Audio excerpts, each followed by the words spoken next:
Good to Yeah, know. yeah, yeah. Welcome to Beard Chat. We get Dave Nesdahl with his what do you call that? A The goat? goatee. Goatee? Hmm. Alan Garber.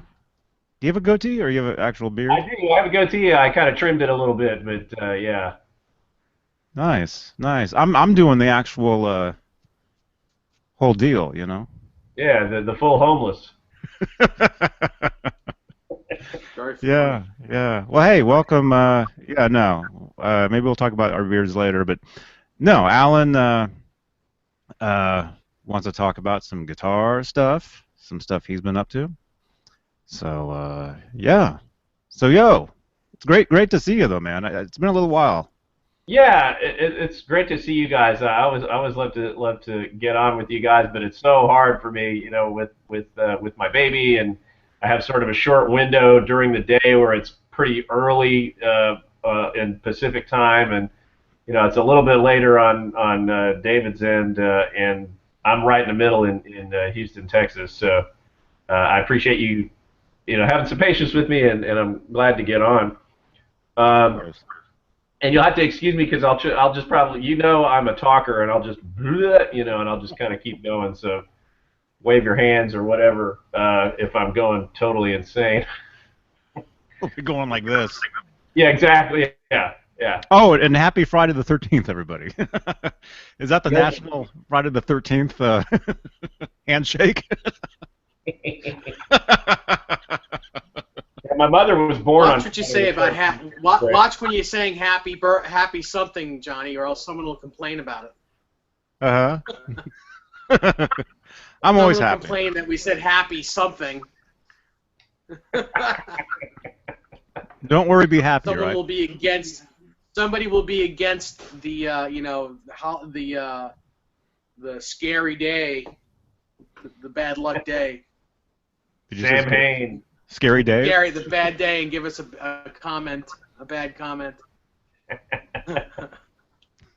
Well, I was telling you guys a couple days ago when I was trying to get on with y'all. I just grabbed I grabbed my '78 Frankenstein replica and I made a quick clip of me playing the Ice Cream Man solo. Mm-hmm.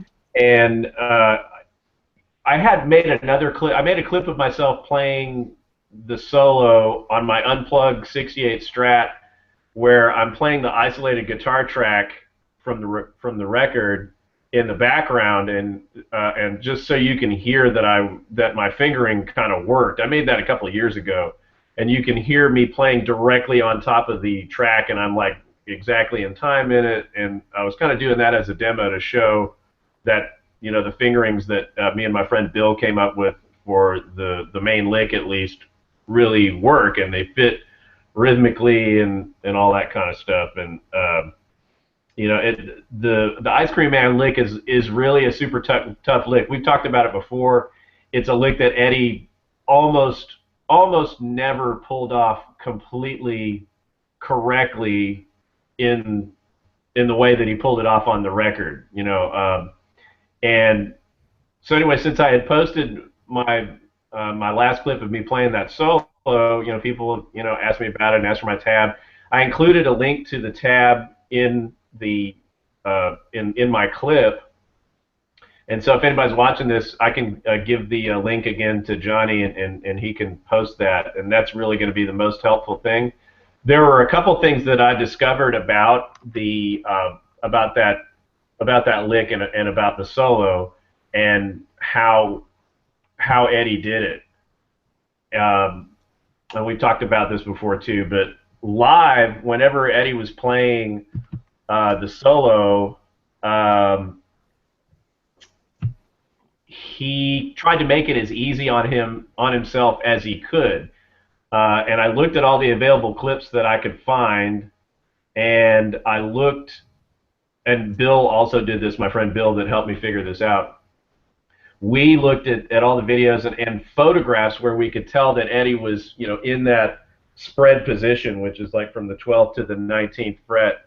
And there's a ton of pictures of Eddie in playing this lick throughout many stages. But the sort of classic thing that Eddie did whenever he played that solo was he would tilt the headstock to where it's pointing almost completely straight towards the sky, like I've got it right now, and he would almost have his face right up against the top horn, looking right at the fingerboard, or very close like this, and so you'll see. You guys are familiar with those poses, especially the black and white pictures of him playing the black and white Frankenstein. There's a great picture that's on the cover of that Guitar World Presents compilation book that has all of the interviews from Guitar World compiled into one book. That cover picture is like the perfect example of him playing the Ice Cream Man lick in that position. And there's a reason why he did that every time he played that lick standing up, and because it's damn hard to play it if you're just playing your normal. Yeah, your wrist just can't do it. The stretch is too far, so your thumb has to be almost underneath the back of the neck to get your wrist to do that. So it's easier to get it if the neck is like this than it is if it's like this. You so got that it makes 100% sense. correct. You got it 100% correct. And I looked the earliest video clip that I have of that I've seen of Eddie playing that lick.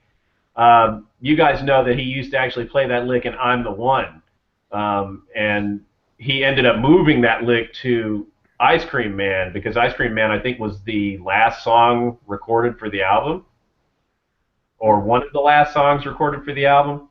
Anyway, if you look at that 8mm footage from 1978, where there's a sequence of "I'm the One" and a sequence of "Ain't Talking About Love" and "Eruption." Most people have seen that Eruption clip. It's the earliest filmed video of him playing Eruption, and then there's the "You Really Got Me" encore. Anyway, when you look at that "I'm the One" clip, you can see him right as he goes into that lick. He goes into a crouch and he'll rest the butt of the guitar on his leg. You got it. Up, yeah. You got it. And I'm gonna just demonstrate that if y'all can see me. So he would let's see, I got too much crap here, but he would basically get almost in this kind of karate pose where he's got his legs kind of akimbo, or like a gunfighter, and he'd kind of stand with his knees slightly bent, and then he'd raise the headstock up like this, and he'd have the bottom of the guitar is kind of balanced on the edge of his upper thigh, and again he brings his head right down here, and he would just bend. And so that's really how he did it whenever he was standing up. And I've tried every which way. I just don't think it's physically possible to play that lick standing up in any other position but that. I mean, I used to just think that was like a cool, rock god kind of pose, for Eddie to do. But it had a reasoning behind it. It was out of necessity. It was out of necessity. He just did that so he could play the lick standing up. And I also know that it's probably one of the hardest, if not the hardest, licks in the whole catalog, because Eddie just couldn't. I think he tried to play it like he played it on the record whenever he played live, but he failed almost every time. Like he just really would flub most of that. If you look at like the US Festival of him playing Ice Cream Man, he tries it, he kind of doesn't ever land on the wrong, it's really very hard for him. I actually only saw him play it really close to the record, almost exactly like the record, at I don't know if it was the beginning of the last tour. There's a clip of him sitting on the drum riser playing the solo from Ice Cream Man. He's using the Stealth, and he is, like I said, he's just sitting on the drum riser just like this, and he is just, again, making it easy on himself. And he plays the lick, and he executes that lick almost exactly, if not exactly, like he did on the record. Mm-hmm. And I was really impressed with that because it was 2015. It was post his hand surgery, and I was like, oh, this is cool. Eddie's back. But again, even when he went to play that lick, he made it easy on himself. There's more to it than just that, though. He's using way more distortion now, so it hides any mistake. He's using more distortion now than he did on the first record, and the first record has the most distortion of that old, from 78 to 84. It has the most distortion on any of his records. Each following record, it had less and less and less. So by the US Festival, it was pretty much a clean sound. I mean, it was tube overdrive from just being so loud that the tubes would overdrive, and very little gain. So that's why it was sloppier. That's one of the main reasons why it was sloppier and why it was never really recreated. But along with sitting down with the guitar, so the guitar is super stable, it's not moving. And the excessive overdrive, that's why he was able to recreate it. Yeah. Well, and I think, and again, it's like it gets back to that whole thing of why jazz players wear their guitars way up here. Yeah, It's because you can play a high up here, and it's just easier to play anywhere on the guitar when you've got it up like this. And like I said, that one time, and I can't remember which city it was in, but I was like, there were a couple of times where he was playing the Ice Cream Man solo. He sat right on the drum riser to do it, just like he would do during his guitar solo. If you notice, when he played his guitar solo most of the time on the last couple of tours, he was playing a lot of the difficult stuff sitting down on the drum riser. Yep. So, but yeah, that one time that he did it, he executed it almost perfectly, just like the record. And again, like you said, we had the aid of the more distorted sound that he has now, and this, that, and the other. So that's one tip that I wanted to make sure that people out there would see and maybe refer back to this video. And, because, I used to beat myself up about why I couldn't play this lick for many reasons, since I was a kid.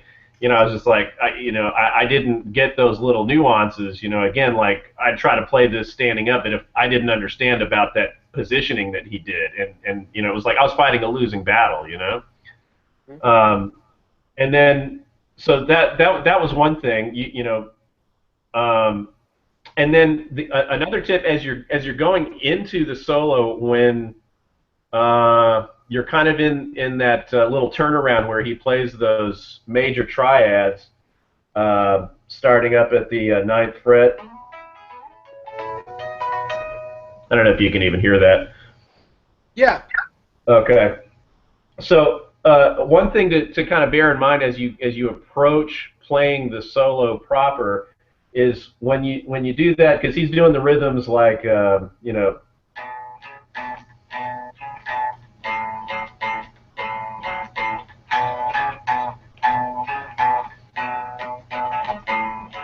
and then he goes. When you're down on the playing the A Chuck Berry part, it's important to use your ring finger for those major triads, and it's I don't see how you can go into the solo correctly unless you do that, because you go up to the 9th fret, then you go up to the 14th fret to play that little part, and then you get up to the 16th fret. You've got your ring finger planted here, and that puts your index finger in perfect position to begin the lick at the 12th fret of the high E string, where he hits that twice, and then right after he hits that high E note, then the actual bar of the solo proper begins. But there's almost like there's a connection. There's almost a the very last note of that triad. You're holding those out, and it kind of just blends into that very first hit of the high E on the 12th fret. So he's going. See how he kind of he rushes a little bit into the beginning of that solo from the triad. So it's that little major part.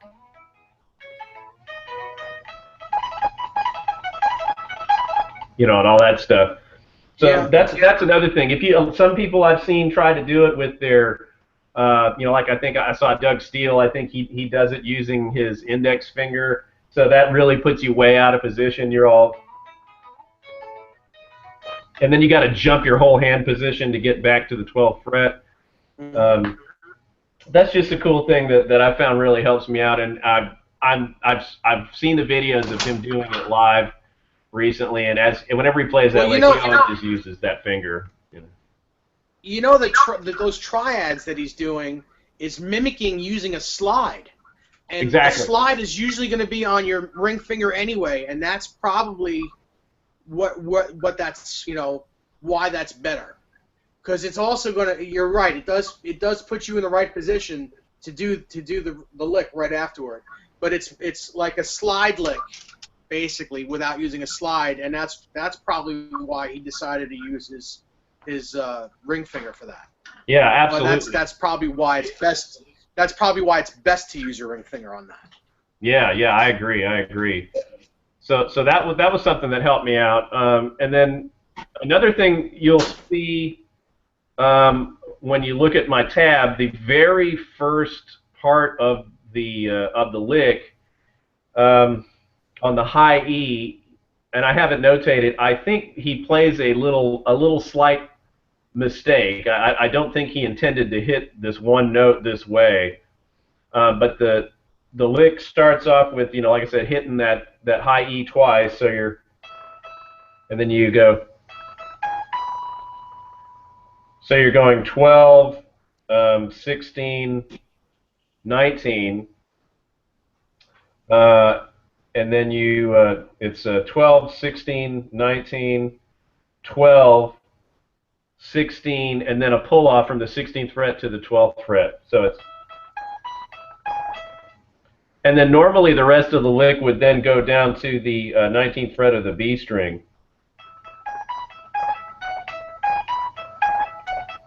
So the first repeated part of it is that little part. That's what he's intending to play, but the very first run of it, he actually ends up hitting the 19th fret of the high E, where he should be going down to the 19th fret of the B string. So the very first part of it is.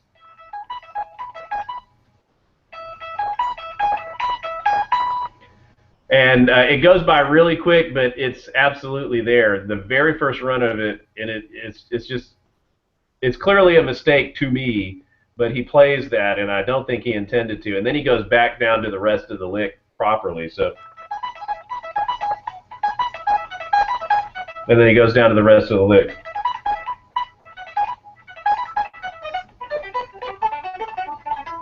I know you probably can't hear that. Oh no! I can plug in if Do it slow. Can you play that lick slowly? Yeah, I sure can. Are you able to hear the unplugged guitar, or should I plug in? Yeah, we hear it better unplugged than plugged in. It's actually it's better unplugged, because if it's plugged in, it gets too loud and it gets garbled.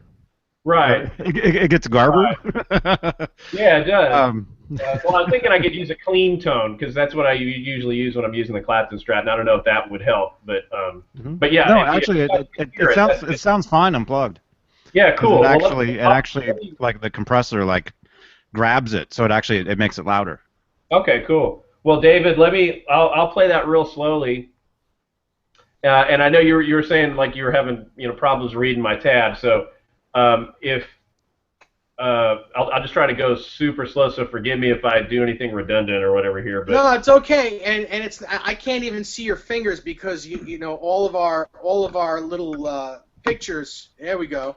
Are underneath. But as long as I can hear it, I don't need to see it per se. I just need to hear it played slowly. Okay, sure. As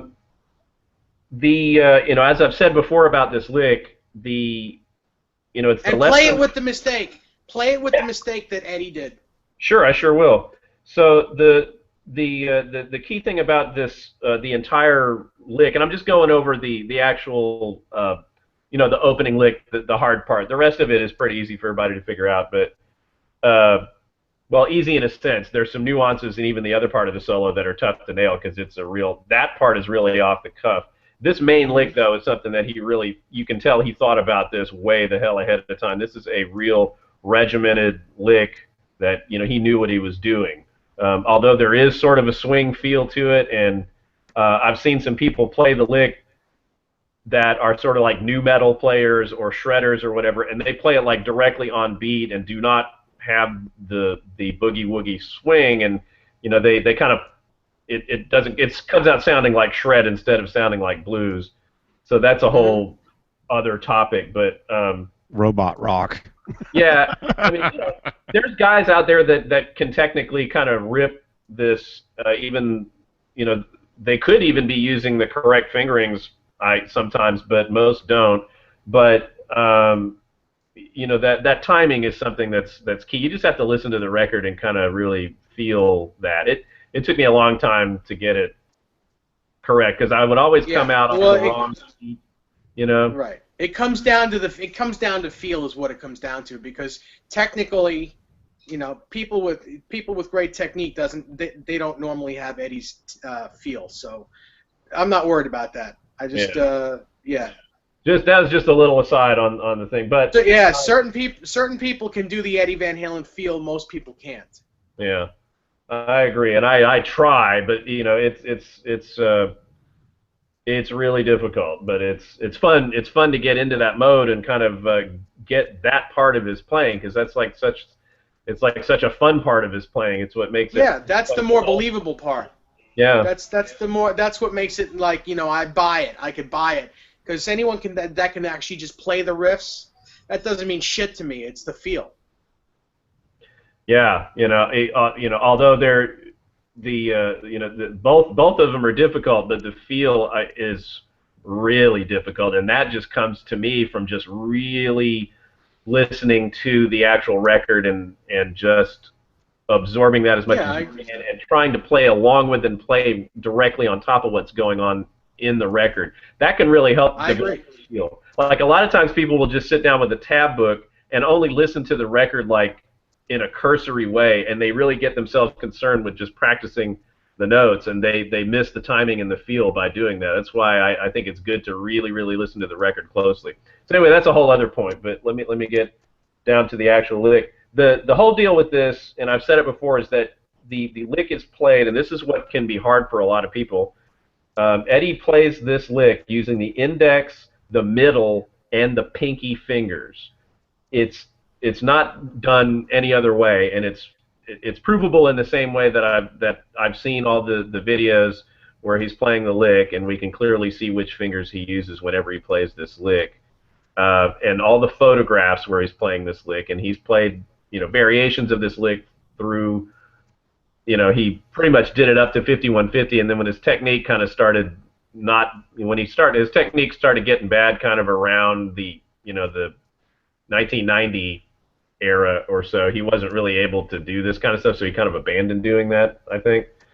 But at any rate, it took me a while to get used to stretching, especially with this middle finger from the 12th to the 16th fret, and then the pinky on the 19th fret. So the whole lick really just happens on the 12, 16, and 19 on strings 1, 2, 3, 4, and 5. The very beginning of it, and that's the key. You just want to get your fingers locked into those frets, and then it's important to follow the picking pattern, because that really, just like I talked about with the Eric Clapton lick, the picking pattern is what makes the lick really work and feel right, and makes everything sort of possible. So the very first, I'm going to go super slow, so I'm forgive me, because I'll be totally redundant and I'll sound really weird, but I'm going very, very slow. Yeah, no problem. The first part is on the 12th fret of the high E, and you pick that with a downstroke, and then you pick that same note again with an upstroke. Then you go to the 16th fret with a downstroke, and then you go to the 19th fret with an upstroke. So that part is, so that's the first part of it going up. So it's down, up, down, up. Mm-hmm. Down, up, down, up.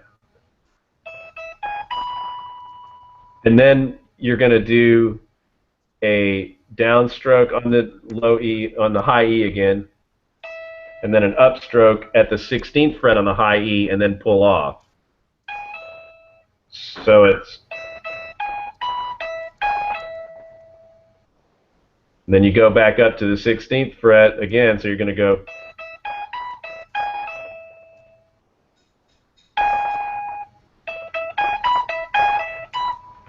So this is where the mistake note comes in. Normally the lick would go, and it would jump down to the 19th fret of the B string. The very first run, like I was saying, is.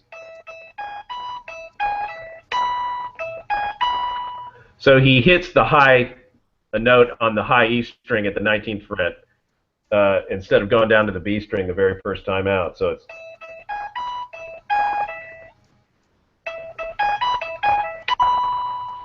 Yeah. So and that's with a downstroke at the 19th fret. That's the mistake note. I call it the mistake note, and I have it notated as such in my tab. So it's. Then you go back into the lick again. So it's.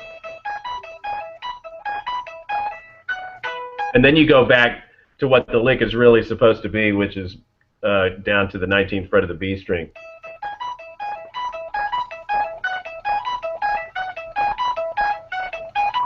And that's sort of the first repeated part.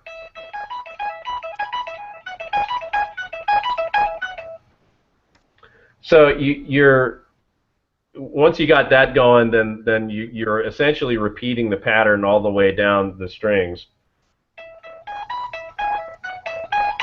And you're using the same picking pattern. Down, up, down, up, down, up, pull off, down, up.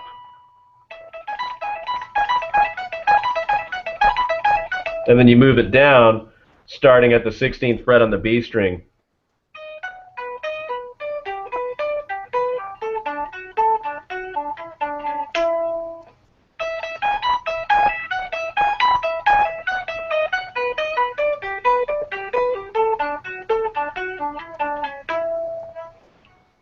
Now, the very last part of the lick, and you just repeat the exact same picking directions all the way down. It's just repeated all the way down.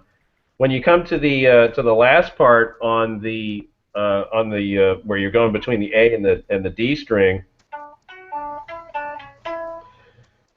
what's cool about that is you don't have to get your index finger down to even hit the A at the 12th fret. Some people, and I used to play that note, and you don't even have to stretch that far. You can kind of just chill and go.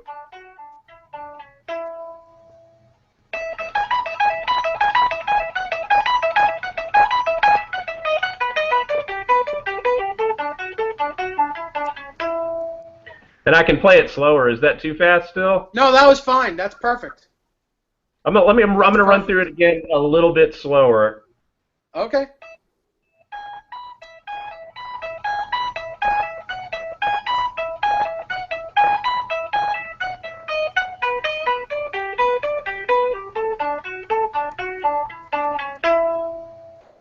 And that's the end of the lick. Cool.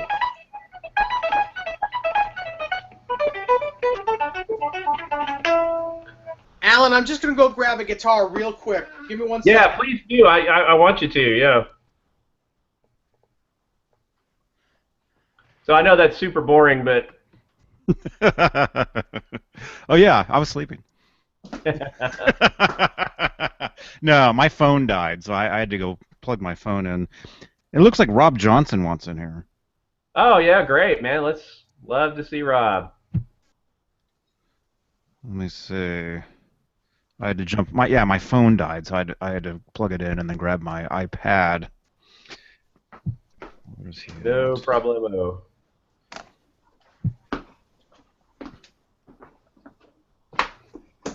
Okay. Let's see if I can actually do this. And this is something that it's good to be warm, And I'm certainly not at the moment. Yeah, yeah. It's it doesn't take me too long to get into it now, but when I was first doing it, it really busted my fingers.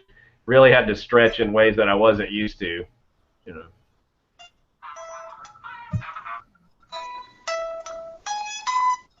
I can't get my finger stretched. Yeah, because the thing is, you want to use your ring finger. It's like your ring finger would just want to stay there, and you know what I mean? Wow. Okay. So that's a pretty good stretch from the, the index and the middle finger to the 16th.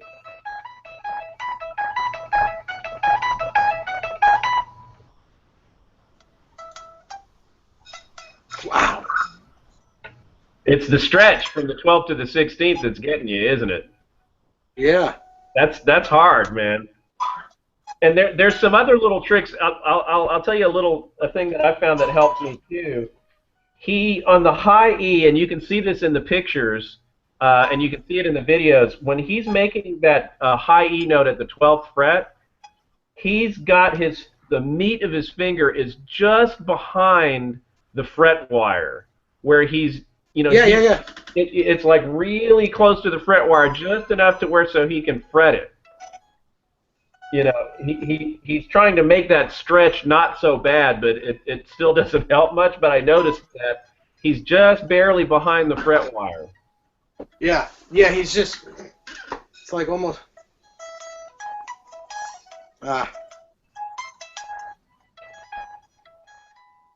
So after that lick, after this first. Man, I gotta practice that.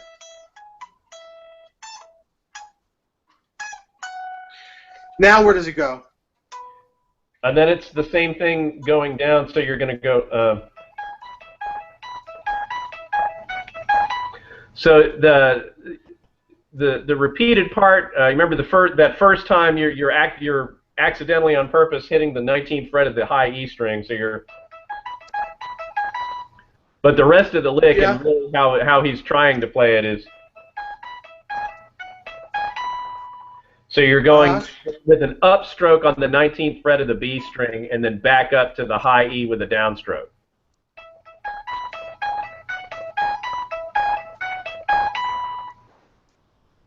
Right. And then he plays that a couple of times, so you got that part? Yeah, I got that part. Then from the second string. Yeah, and then you go to the second string. So it's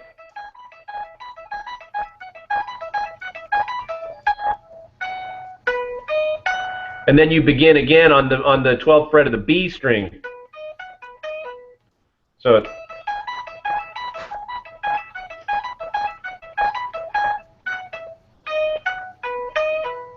the lick on the B string actually begins. I got it. So it actually sort of begins on the 16th fret and then goes up, 16th fret of the B string. So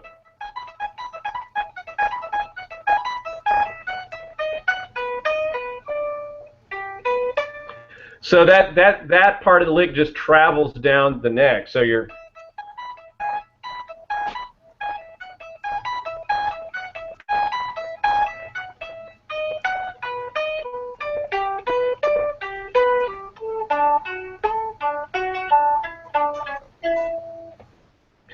So it's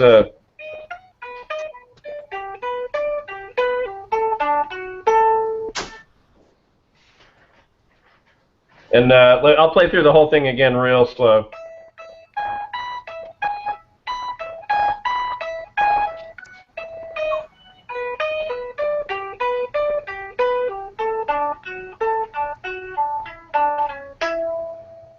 What if you got small fingers?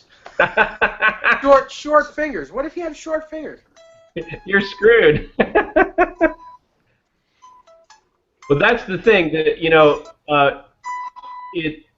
as long as you again tilt that headstock straight up if you can, because that's going to help you.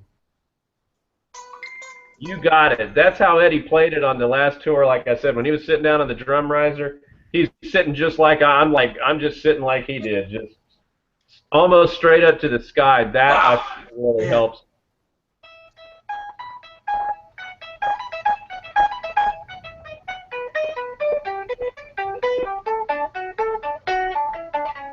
Interesting thing about that lick is that there's only one pull-off on each string.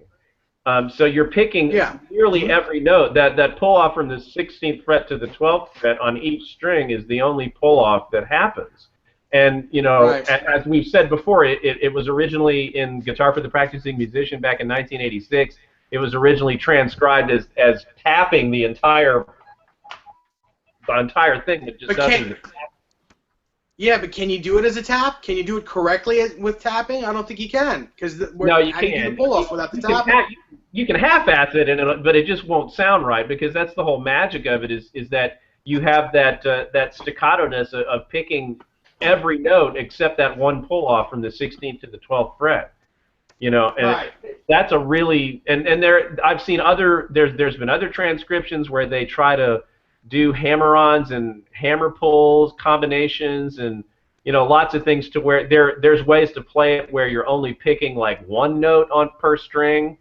But really, that doesn't work either. The trick is you pick every single note except for that one pull-off part. Yeah. There's a lot of ways that you can get the notes out, but it just doesn't sound cool.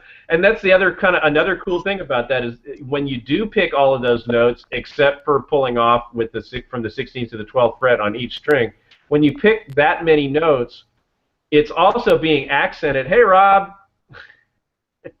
Hey, guys. Hey, Yo, good what's to have happening, Rob? Good to I be was wondering why my phone was blowing up. I had to go look at it. I'm like, oh, okay, you're trying to get in. That's fine. That's awesome. Because So, I'm yeah, like it's blowing up. So, like I was Blowing. saying, when you pick all those notes, the notes are being accented by the phase 90. When you're Yeah. pulling off, the notes aren't exactly accented in the same way, Right. The pick attack and the picking directions, that's also what leads to certain notes being accented. So you're getting it all accented correctly when you do it that way. So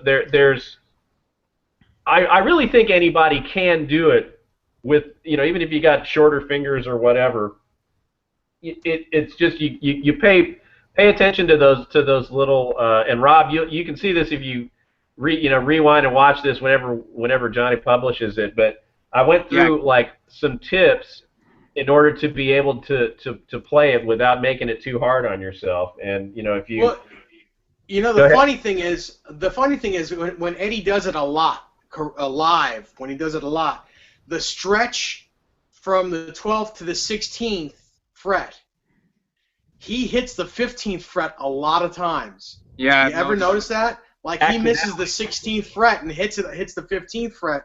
That's Yeah. like, well, okay, that's incorrect, but because that's the toughest thing. That's really He did that a lot on the '07 tour. Yes. You could hear it. Yeah. Yeah, and I was saying too, Rob, that there was one instance that I actually saw him nail the correct pattern one time on, I believe it's maybe he was playing the Black Stealth. I'm not sure which show it was, but I think it might have been at the very beginning of the last tour. Maybe it was before he was using the Relic White Wolfgang. Right. But he was sitting on the drum riser, and just as I described, he had the neck pointed straight up, but he was sitting on the drum riser, really trying to nail it, and he nailed it.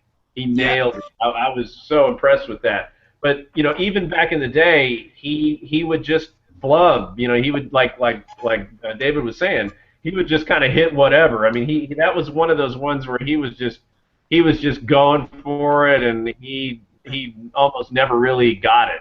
Sure. So, but there's a way to do it, and when you see the times, and I was also saying that there's a live video from '78 where they're playing On the One, and he plays that lick and On the One, and and I did a whole thing, and you'll rewind this and you'll see me looking goofy. You get into this, you stand in this certain position, and you bend your knees, and you look like a cowboy, and you got the guitar neck pointed straight up to the sky, and that it's that cover shot from that Guitar World Presents Eddie Van Halen and all those compiled interviews. That Yeah. cover shot is him doing this. Right.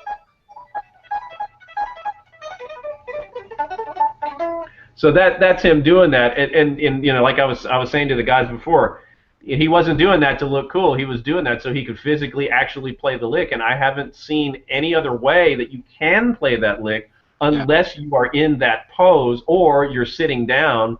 Yeah. In both cases, you've got the neck, you know, pretty much straight up, and your face is like your cheek is almost kissing the top horn.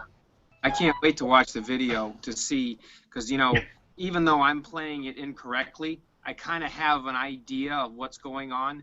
And to get that stretch, I can get the stretch, no problem. It's just the technique, and that's what I'll play back and watch. And you've been really good about putting you know, the tabs and everything together. But I'm one of those old school guys, you know, I mean, I don't know about Johnny and Dave, but I'm one of those old school guys. I really have to see physically how somebody's doing it in order for my brain to comprehend it. But the same thing, I know what you mean. You really have to be just like this in order to get that stretch, you know. So I certainly see what you mean.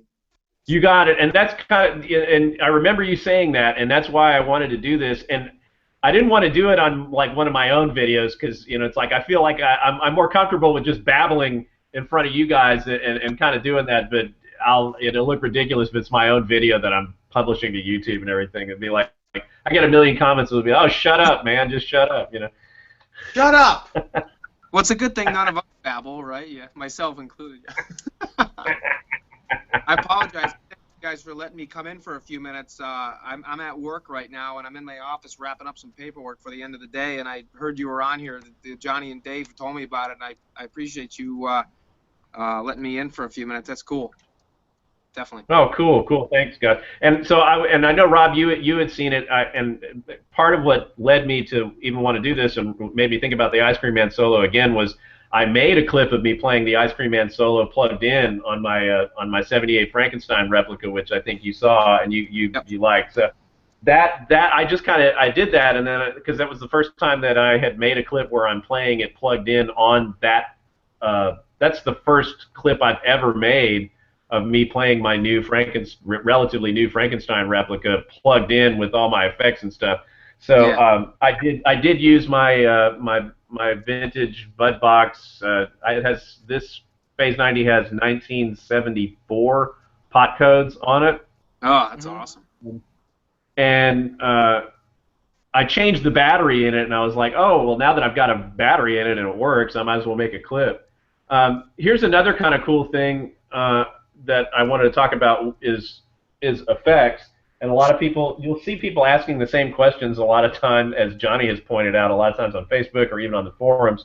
People ask the same questions, and people go like, well, what's the best Phase 90 for Eddie's sound? And you know, everybody knows that the sound that he got and the sound of the Phase 90 on older records is a lot more subtle than what you hear in the EVH branded flanger in Phase 90. And it's a lot more subtle than what you hear in any of the Dunlop reissues. After Dunlop bought the MXR name, they changed the circuit a bit. And it's really... well, go ahead, David. Let me... I'll hear... 74 reissue. The 74 reissue. I have an old one and I have a 74 reissue, and they nailed it with a 74 reissue. Yeah. You're right about the Van Halen ones. The Van Halen ones absolutely have more... They have more effect than the old ones. But the 74 reissue strip logo... You are right. You are absolutely correct. Yes. They're a little bit more expensive, but they're worth it. You're right. The 74 script reissue is really, really, if not identical, it's extremely close, and I can't tell the difference, really. Yeah. What using, do we know, back in '78, about what version was his? His was a 74 script logo. 74. Yeah, it would have been like this. Absolutely. It would have been That's the really... one. That's what Eddie was using right there. Yeah. It's a... if you open the inside panel, it says the company that made the enclosure was called Bud, B-U-D. And so they're sometimes referred to as Bud Box script logo Phase 90s. And so this would have been the identical one that Eddie used all along. I don't know if he ever used a block logo, you know, Dunlop reissue from the 80s or anything ever. He was using the Phase 90 in, he used it occasionally up through 1984, and then he stopped using it for a long time. Mm-hmm. Then he picked it back up in '93. Right, and then of course later on when the EVH thing started coming into play. So I wanted to talk a little bit about the MXR effects because people do say, like, well, what's the best one to get? Well, I often tell people, as expensive as that 74 script reissue one is, it's worth it. And I'm so glad you mentioned that, David, because I had forgotten about that. But yeah, that one is really the best new one to buy if you can't find a vintage one. I bought this one for $20 at a pawn shop in 1987 or '88. It was like one of my best pawn shop finds, and it just nails it. Now the trick with that, as some people know, you really need to set that rate right about there. It's a slower sweep, and that kind of gives you that combing effect instead of the whooshy, kind of super fast. People kind of mess that up sometimes, but it's pretty simple. I like to think of the positioning. This, I call it like around 11 or 11:30, as if you're looking at a clock dial. That's the same position that he uses on. Hold on just a second. I got to unplug something. Hey, Rob. Hey, Johnny. What's happening? Good. Sorry, guys. I told you I'd be babbling a lot, but that's also the same position that he uses on the first 3 knobs of his setting on the flanger. And so it's about 11 to 11:30, somewhere around 11:30 on those first 3 knobs on the flanger setting, and then the last knob, which is the regen or regeneration knob, that one's maxed out. That's all the way up. Yeah. Yep. And we've talked about that. That's Eddie has Alan, actually. I don't know if you're aware of this. You probably are. What's that? Hey, Alan. I was just going to say, I don't know if you're aware of this. You bring up a really good point. Something you just made me think of. In the new Guitar World magazine with Eddie on the cover, or the newer one from, back in February, if you guys noticed, on the EVH flanger that he uses, he does not use the EVH button engaged. He uses it off. And he manually, according to the picture and according to what it says in there, it says EVH off, which would indicate that he has that button turned off. And what I've always found with because I've had both of those flangers too. I've had the original one, the original 70s version, then the updated block logo, and I obviously have the EVH one. When I have that EVH Unchained switch on, it does not sound like Unchained flange to me at all. Never did. Never did. I actually have to turn it off. So I'm actually wondering if that's something that a lot of people experience or not, because Eddie, according to that magazine, has the Unchained button turned off. Right. I know exactly what you're talking about, and that is the interview where he revealed the original flanger settings, which are those settings that I was just showing. And the deal with the EVH button on both the Phase 90 and on the EVH flanger is that the EVH flanger EVH button reverts it to these settings, and the same on the Phase 90. It reverts it to that 11:30, 11:30 setting. Yeah, and Dave's got you, Johnny. You've got the picture. Got that picture. If I can show it. It's kind of weird, but it keeps turning. Yeah, you can see it. Every time I turn it, it turns. Yeah, you got it. And if you look at another thing about the vintage versus the EVH and the Dunlop reissue flangers, they have not reissued a flanger that has the well, I don't know if I'll use the word subtle, but it's the reissue flangers are kind of too heavy of an effect. It's not the same as the old ones. Yeah, there you go. You got it.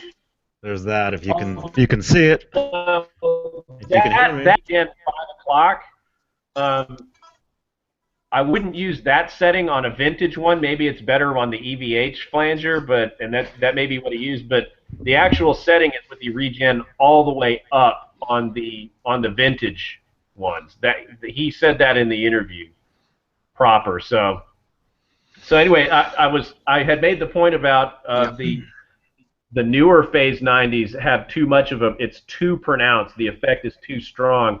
I've found, and I really just believe this to be 100% true, the same goes for the flanger.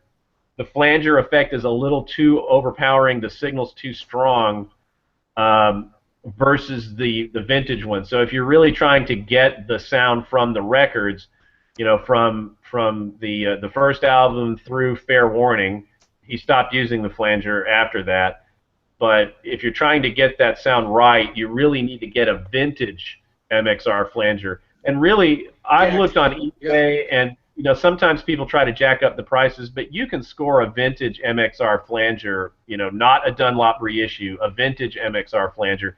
You can generally score those for, you know, like maybe $200 to $300. That's not much more expensive, really, than an EVH flange. I mean, it might be double the price, or it might be just a little less than double the price. But you know, if you really are trying to get the sound from the records, you know, then you really want to try to score a vintage MXR flanger. Now, as David pointed out, they did reissue the Phase 90. That 74 script reissue sounds very much, if not identical to the vintage Phase 90s, but they have not reissued a vintage sounding flanger. I know you can get at least four or five of them. The vintage ones? Yep. Nice. And he's on the hangout with us. Rob.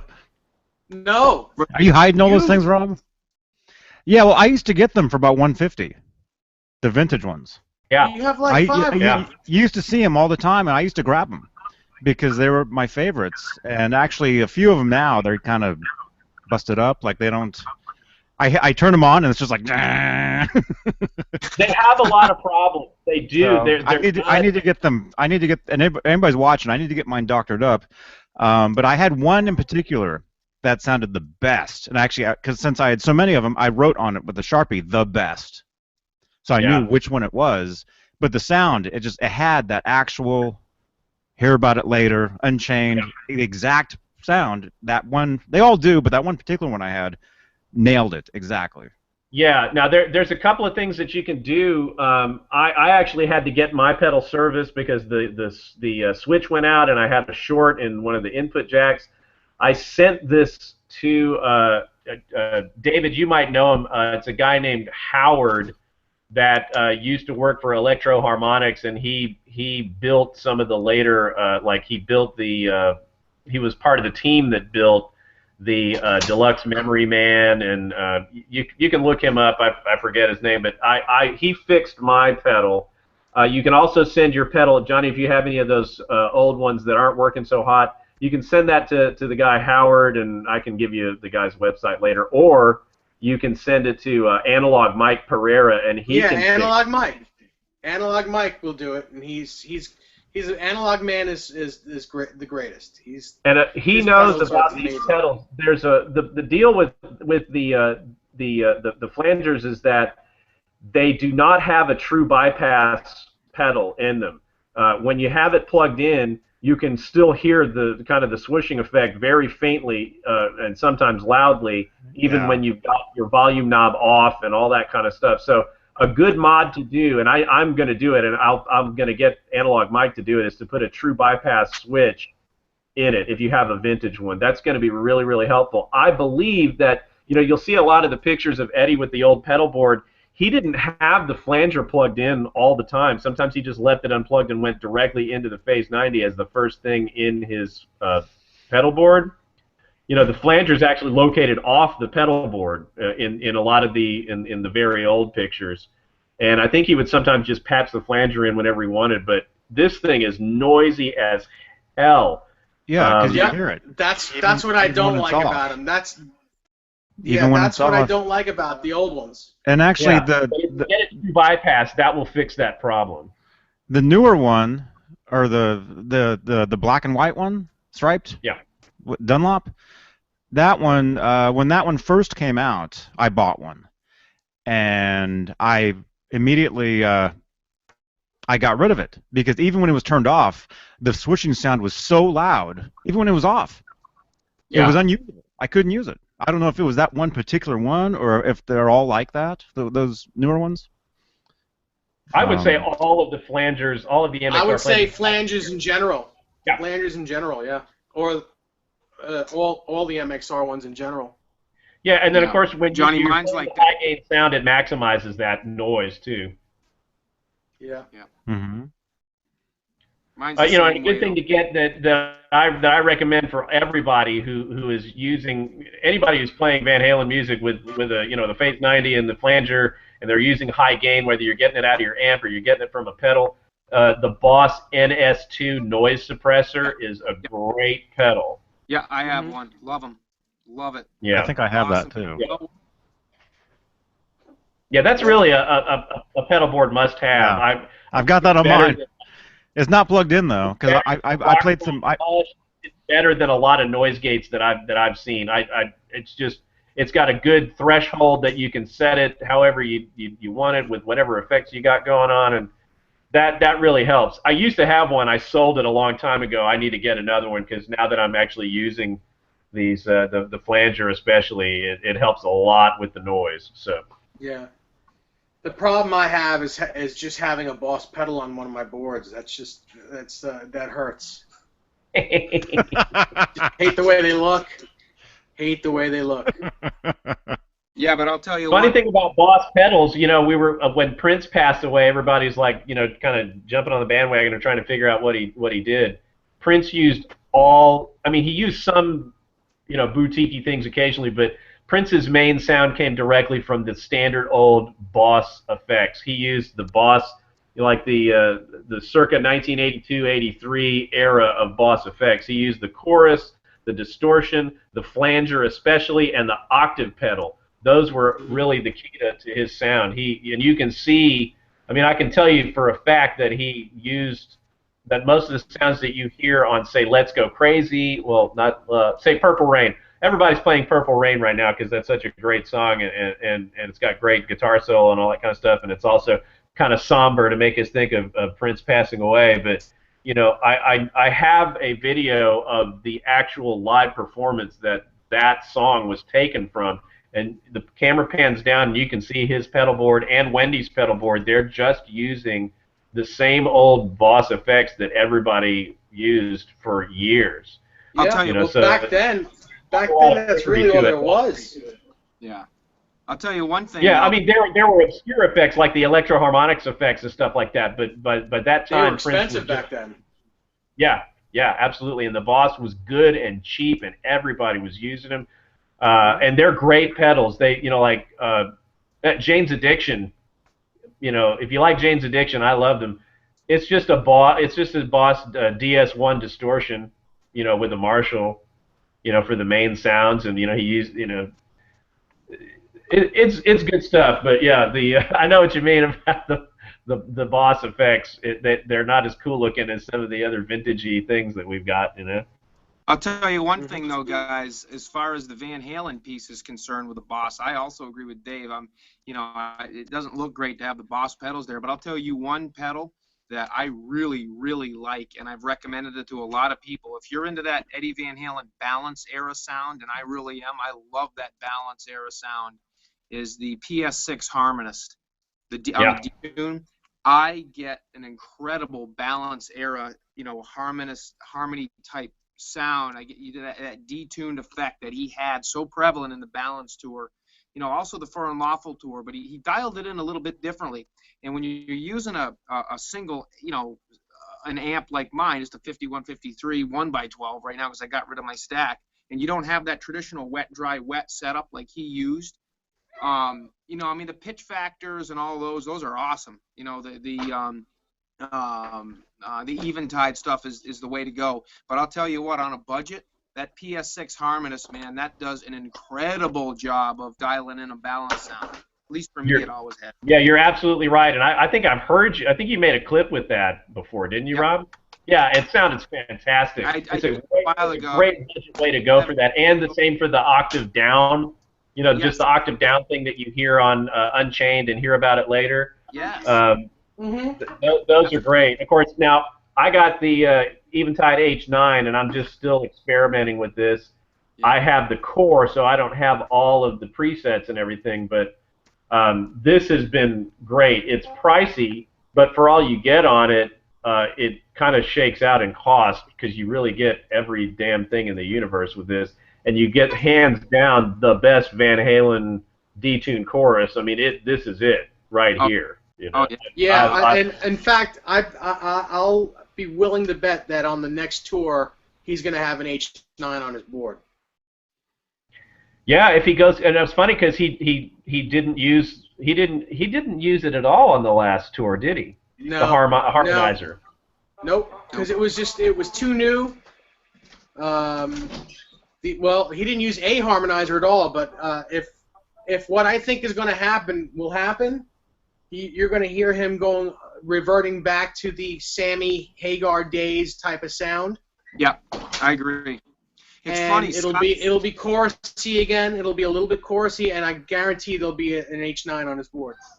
You're not the only one to mention either, Dave. I had a long conversation with Scott Smith the other night. We had a long conversation, and we were also discussing what we think is going to happen. And all I'm going to say is he also agreed that if we were to see them go that route, you're going to see that type of sound come back. That Seventh Seal balancy era kind of sound, or even the OU812 type sound, Yeah, it's going to be chorusy, which is fine, but yeah, it's all right. It's fine. Yeah, I mean, I kind of welcomed the last tour. I liked that there wasn't the harmonizer on it, and it was this last time was a little bit drier and not. It still had a lot of distortion, like as we mentioned. I think it was a little. I like the tone on the last tour better than the 2007-2008 tour. I think that one was a bit muddy, but this last tour I think had an overall. To me, it was the best version of his post EVH gear tone. Yes. That I've heard so far. I agree. Yep. And hey, there was one other thing that I wanted to mention, and it's a thing that we might probably, and I've mentioned it before, and we might need to do a complete separate hangout about it. But it's about the tuning to the records, and it really. I've mentioned it before, and it's a really long topic, and I really would probably have to do a complete separate thing about just that. But I have mentioned this many, many times in a lot of places. The Peterson Strobo Plus HD.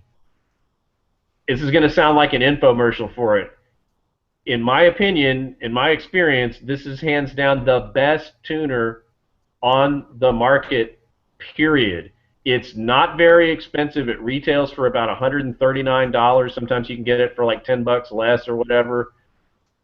If anybody really wants to really get their guitar in tune to the best that physics will allow, this is the tuner you need to get.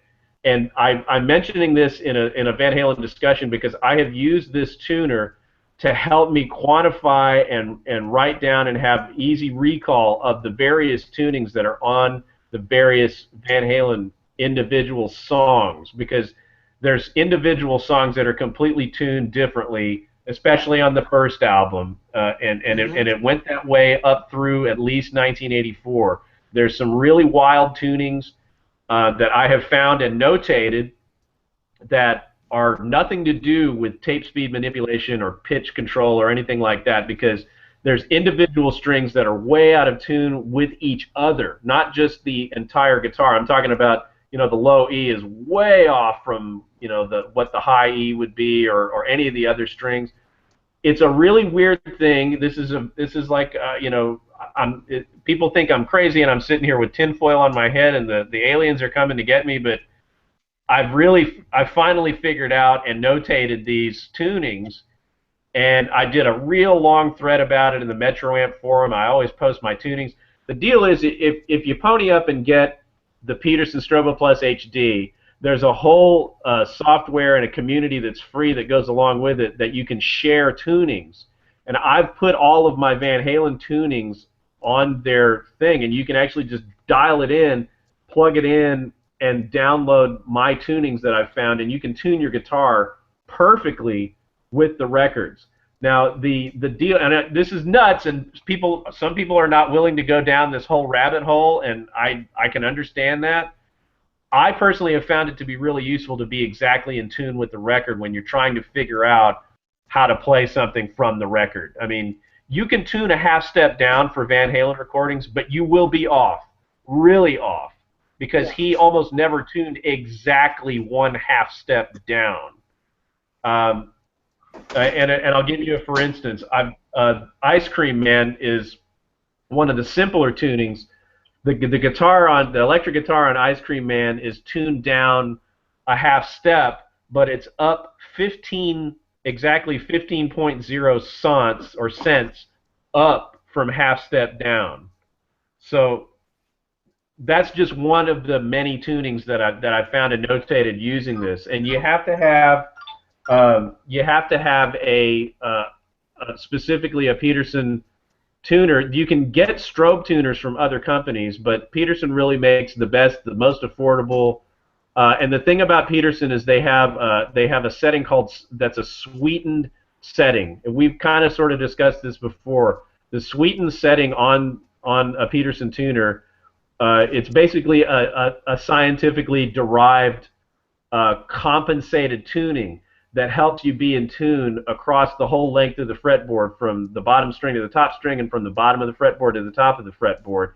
It kind of it evens out the differences in tuning. And you got it. David has got it. They have an app that has the digital strobe tuner on it, and you see that Sant reference. You see where it says or cents, 12.6, 32. You see that right there. You can use that to tune exactly to the records, and you don't have to do any of the legwork, because I've figured them almost all out at this point, and I've notated them. But the cool, I'm gonna plug this because it's helped me immensely. I never used for any length of time a tuner in my life. I just used my ears, and I would tune to records using my ears,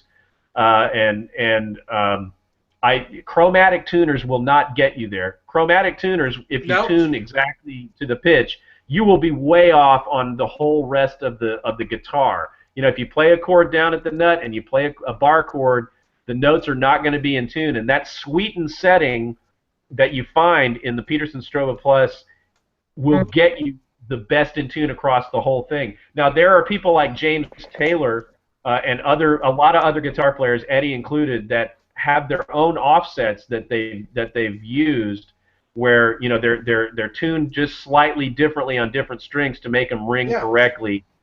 Yep. And I'm just saying it's just a lot easier to pick one of these up. It's going to make your life a lot.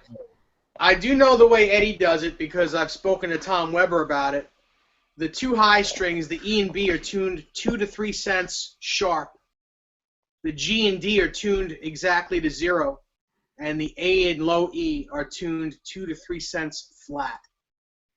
Right, and that because of Eddie's grip, and how he doesn't have easy touch. He's very strong, so that's his. If you tune a guitar to 0, if everything's tuned to 0 cents, his guitar will be out of tune just by him holding it. Yeah. If he plays an open G chord, it'll be so out of tune that it's ridiculous. So it has a lot to do with everyone's individual strength and how they hold the fretboard, how they hold the neck. Right, and the Peterson's sweetened setting has a different setting for many different stringed instruments, including bass and every kind of stringed instrument on the planet. I mean, there's hundreds of presets, but they've got presets that are specific for 6-string acoustic guitar. Worth the price of admission alone, because I have 12-string electric and 12-string acoustic guitars. Trying to tune a 12-string will make you want to commit suicide. This will actually help you in life if you have a 12-string guitar. I'm telling you right now, this is going to help you immensely if you have a 12-string. Yeah. But the other thing, like David, you had mentioned, that tuning, that is for like what Eddie would actually play live or maybe play in the studio. If you go back and listen to the recordings, though, like I said, the recordings are a whole other thing from back in the day. Those, like, each individual song has some very weird tunings. Well, I'll tell you why. Because back then, Eddie would just tune his guitar to relative tuning. Now, what I mean by relative tuning is whatever the A string was tuned at, he would tune the rest of his guitar to whatever his A string was tuned to, whether it be in pitch, half step down, 10 cents, 15 cents, whatever it was, and then everyone in the band would tune to Eddie. And that's why it's not exactly a half step. It's whatever Eddie's guitar was tuned to, everyone would tune to that. Right. And then there's certain instances where, the famous example is Running with the Devil, because that one has a really weird tuning, and it's not just because of the B string. A lot of people just think, oh, I down-tuned the B string to make it a beatless third in that major triad. It's not just that. There's several strings that are way out of tune with each other, and I figured this out because I'm playing through the entire song and comparing the harmonics that he hits when he's doing the little harmonic runs, and I'm comparing the chords down to the nut that he's playing during the solo, underneath the solo. Anytime I'm coming up with and figuring out a tuning from a Van Halen recording, I'm getting it from the entire playing of the song, and I'm kind of quantifying it that way. And it was something that he did from the first album all the way up to 1984. There's songs like Panama that, again, Panama has a very wacky tuning. Yeah, it's not quite 440. It's not quite pitch. It's just under pitch. Yeah. Right, and the thing standard. is, it's not just under that, standards. It's individual strings that are way out from each other. It's not like you can tune all 6 strings down to a different 440 reference or to a different Sant value. It's like, whoa, the E, the B, the G, the D, they're all way, way out from each other. And it was frustrating to me when I was a kid and I was learning all these things and I was trying so hard to be in tune with the record, and I just couldn't. And I could kind of tune it by ear, but the only thing that let me really zero in on the exact tuning was this. And once I found the tunings for each song, I programmed them into this thing. And now if I want to go play You Really Got Me, You Really Got Me has its own weird tuning that, can't really be done, any other way than by getting one of these. So, I just wanted to make a point about this. And if anybody wants to know, I might even share, I have a whole forum thread on the Metro Amp forum that I did about tuning to Van Halen songs. And, this is the thing that helped me get there. So, and it's a plug for you guys. If you have any chance to get a Peterson Strobo Plus HD tuner, and David, you got the app right there. The app is cool. The nice thing about getting the actual tuner is that you have access to that shared tuning thing, and you can download the presets onto the actual tuner, and it's kind of a cooler experience. Although the easy way to do it is to just to get the app, and you'll be right there. The key is having that cent value reference, because if you have at least the app, I can tell you the cent references to use. Like I can tell you, oh, the E string is plus 15, the B string is plus 25, et cetera, et cetera. And there's a huge difference between like 10, 25, 26 cents from the actual pitch. I mean, you're going to sound so totally out of tune. So it was just something that it was decades of me working on this and frustration and God, how's he doing this? What the hell's going on here? Is it?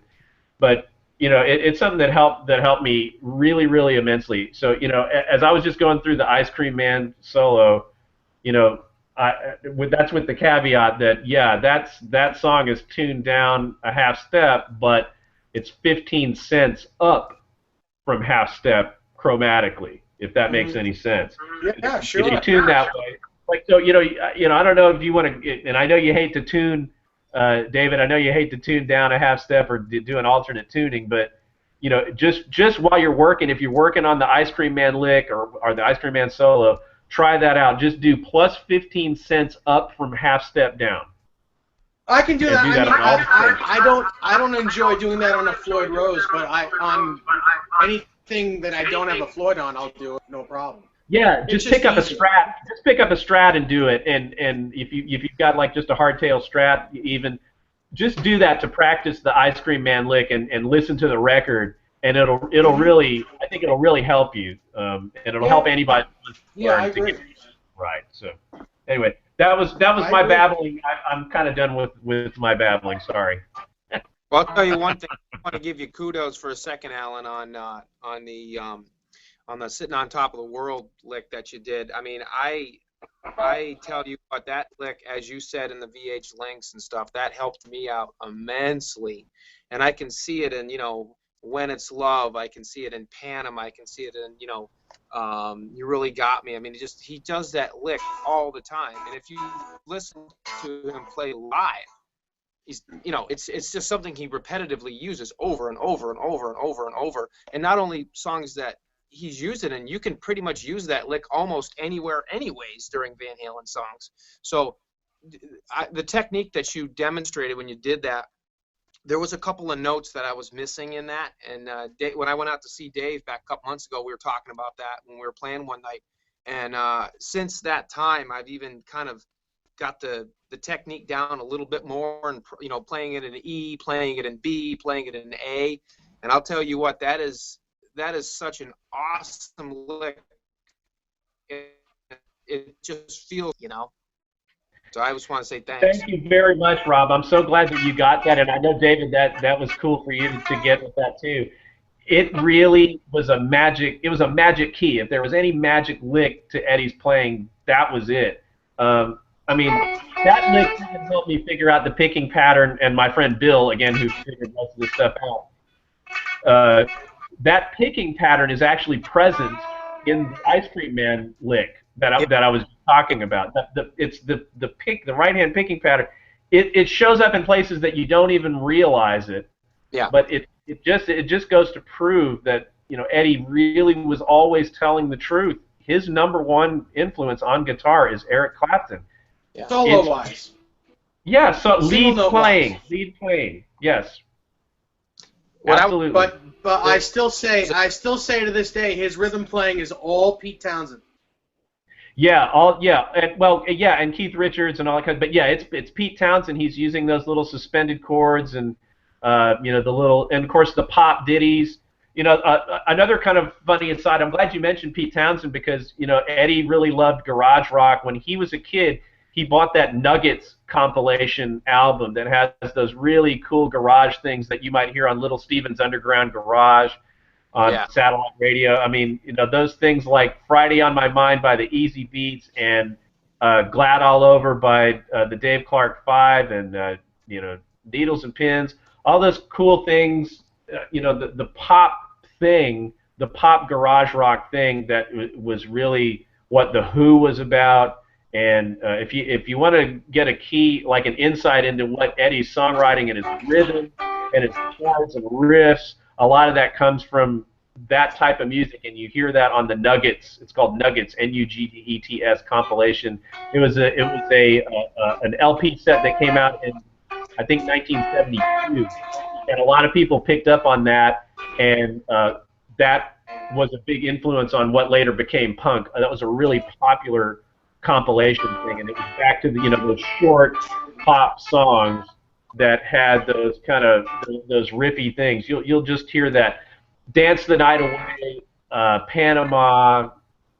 Just like David says, it's Pete Townsend's rhythm is all over. Absolutely. But yeah, the lead playing, like the magic key was that Sitting on Top of the World lick from Clapton, and it does show up everywhere, and you can throw it in all kinds of places. Especially at the ending solos, like the live version of Unchained, you hear him do that same thing that he does at the end of You Really Got Me. He does it down in D at the end of the live Unchained.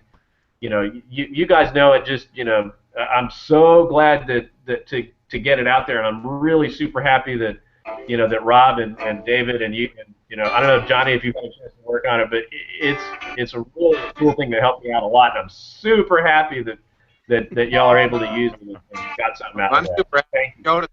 I'm super happy to go to those, and I can't wait to watch the beginning part of this video so I can check out the thing. Hey guys, I got to get Okay. things up. Dave. Have me in. Cool. Well, great to have you, Rob. Great to see you again, man. I'm super happy to be with you guys again. Yeah. Thanks for stopping by. Yeah. Yeah, thanks for Good having stuff. me. So we'll chat this weekend, guys. I might be Sounds around. good. I have nothing going on, so chat later. Cool. See you, Rob. Sounds good. All right. All right, guys. Bye. Later. See you, Rob. Hey, so Matt Rankin says, Alan, great job on the Ice Cream Man solo. Thank you. And real quick, I've got some photos and stuff I'll show you really quickly. Here's a photo I just happened to come across on my iPad of him doing the solo. You got it. Right there. Yeah. You can totally see. And you can see his fingers, they're on the wrong frets. Aren't they? That's like you were talking about. Well, sometimes it looks like that, but because his fingers are so maybe stretched. He's moving so fast too. Yeah, that too, but it's he gets close to it. It's the whole deal is it's 12, 16, 19, 12, 16, 19 all the way around. That's the whole deal. It's just sometimes he would just, especially when he got down to like the G or the D and the A string, he'd go. He would just totally flub it at the end, not knowing what he was doing. Mm-hmm. But yeah, that was his first finger is not even on the 12th fret. It's on the fret itself. Well, that's exactly what I was saying before. The whole deal is that it's barely on the 12th fret. It's just behind the fret wire, and that's it's the on, key. and then That's stretching. Use it to hold, and then he's using these other fingers for a lot of it. Yeah, because the stretch from going from the index to the middle finger at the 16th fret is really hard. So you really have to get just enough meat of your index finger right behind the fret wire to be able to help you do that stretch. And I'll try to get up close so you can see it. See, my finger, the actual meat of my finger here is right behind the fret wire, right by the 13th fret as it goes to the 12th fret. So there's, and I've kind of got it a little catty corner, and that's helping me get a little bit more stretch to be able to go with the middle finger to the 16th fret. And you're frozen on my end. I hear you, but I don't. You're frozen, stuck. I can't see you. Oh man, see, I can see. Can you see me, Johnny? Yeah, everything's fine for me. It's always on his end. I think it's the iPad or something. Yeah, the video's fine though. So if he goes back and watches the video. Okay. Now you're unstuck. For some reason you're unstuck now, but yeah, you were stuck. Oh, okay, cool. He's unchained. So here I'm on my 78 Strat, which is tuned to the record, so it's a half step down, but 15 cents up from a half step down on my Frankenstein here, but and I'll try to get close enough to where you can see where my actual fingers are. So.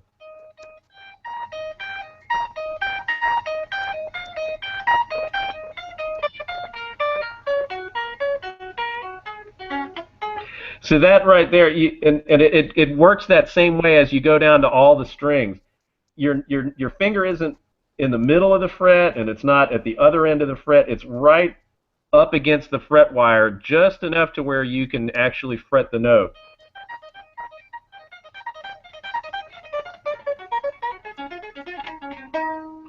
So that was another thing that I found that was really helpful. I mean, and you can see it. Just that picture that you had put up, Johnny, that's what's going on. It looks like his finger isn't even on the 12th fret. It looks like it's almost at the 13th fret. But that's it. Mm-hmm. Mm-hmm. You got it. And that's the deal. It's just right behind the fret wire, and just to where you can sound the note. So that was another kind of cool thing that I found from studying pictures like that. Mm-hmm. Here's a couple other photos real quick. You're talking about his flanger. Here's a photo of his actual flanger. I'm not sure which tour, maybe 2012 tour. Yeah, and I think he might have used the EVH button there. Or that was just a picture that had the knobs all scrambled, because that doesn't have the... It says off. It says off next to the button. Yeah, but you can see, well, this might be, there's a picture out there where he was doing the Out of Love Again intro, and that might be it. The Out of Love Again intro is the only time he had a different flanger setting. And the Out of Love Again intro is it's just the feedback. I did it on my Clapton lick demo video when I play the Out of Love Again solo. I mess around with the feedback intro of that song. And all that is, it's the same settings, except the speed button the speed knob is turned all the way up to get that feedback oscillation. So it looks like that for Out of Love Again. Mm-hmm. But otherwise, the settings on all the records is back to that, just the 11, 11:30 mark on the first three buttons and the regeneration button all the way up. Mm-hmm. Mm-hmm. Yeah, the reason why the manual one is in the wrong spot, you can see it, the marker's in the right spot. The reason it's in the wrong spot, though, is because this is one that's on display at Guitar Center. Oh, so okay. Actually, it's out of his hands. And here's his flanger at Guitar Center. The Phase 90, yeah. Yeah, Phase 90. Yeah. So you can see those if you actually go to Guitar Center on Sunset. And then real quick, Vinny says, "Cool, Johnny." Hey, Vinny.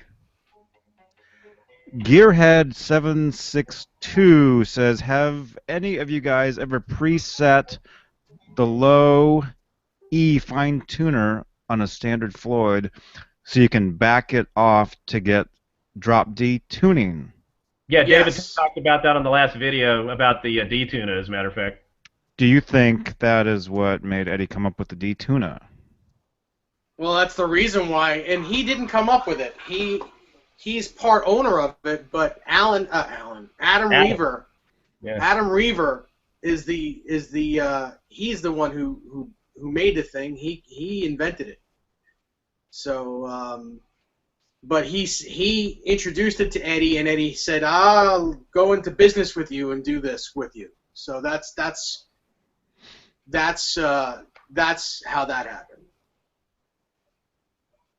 Exactly. But yeah, that's the reason for the D-Tuner, because before that, say the 1984 tour, whenever the fine tuners first appeared on Floyd Roses, Eddie would have that low E tuner all the way engaged, all the way in, because it's about a whole step. Those old Floyd Roses, they didn't have that much movement, not as much as they do now. The new ones nowadays, you could probably go 2 steps on each fine tuner. Back then, the movement wasn't as long as it is now. So They're it taller now, probably maybe? was just about a foot. Yes. The movement was just about a whole step, so it was in all the way for E and pulled out all the way for D. Exactly right. That's what I did with mine. I only have one Floyd Rose guitar, but that's how I have mine set up, so I can. Well, typically, if I'm using it live, that's how I have it set up. Yeah. Mm-hmm. And as has been pointed out, you can hear Eddie do that back in the day.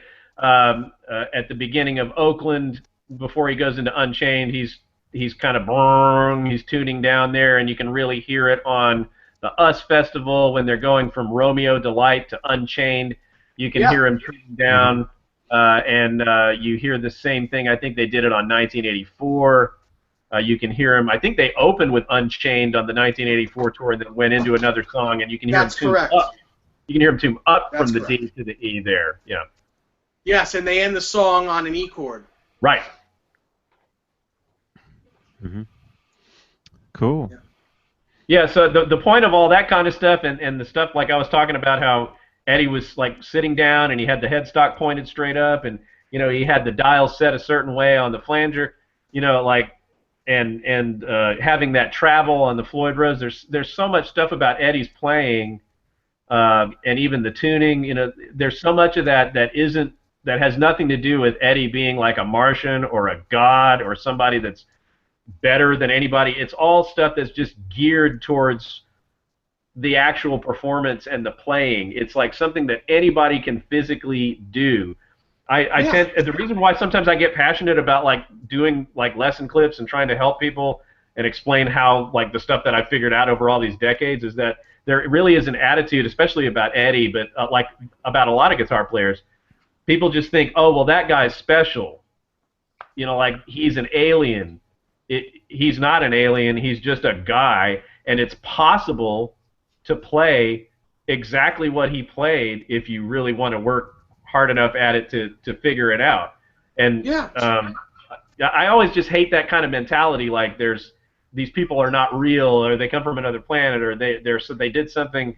They just worked harder. It's really about hard work, but there's all these kinds of things that just kind of came along that they do that's just sort of happens in the act of doing something, just like the D-Tuna probably came out from, I'm sure Adam looked at that and Eddie looked at that and was like, geez, well, I'm dialing down the fine tuner when I want to go to D. Maybe there's a way that we can invent something that lets you do that by pressing a button, and there it comes, Mm-hmm. Mm-hmm. Absolutely.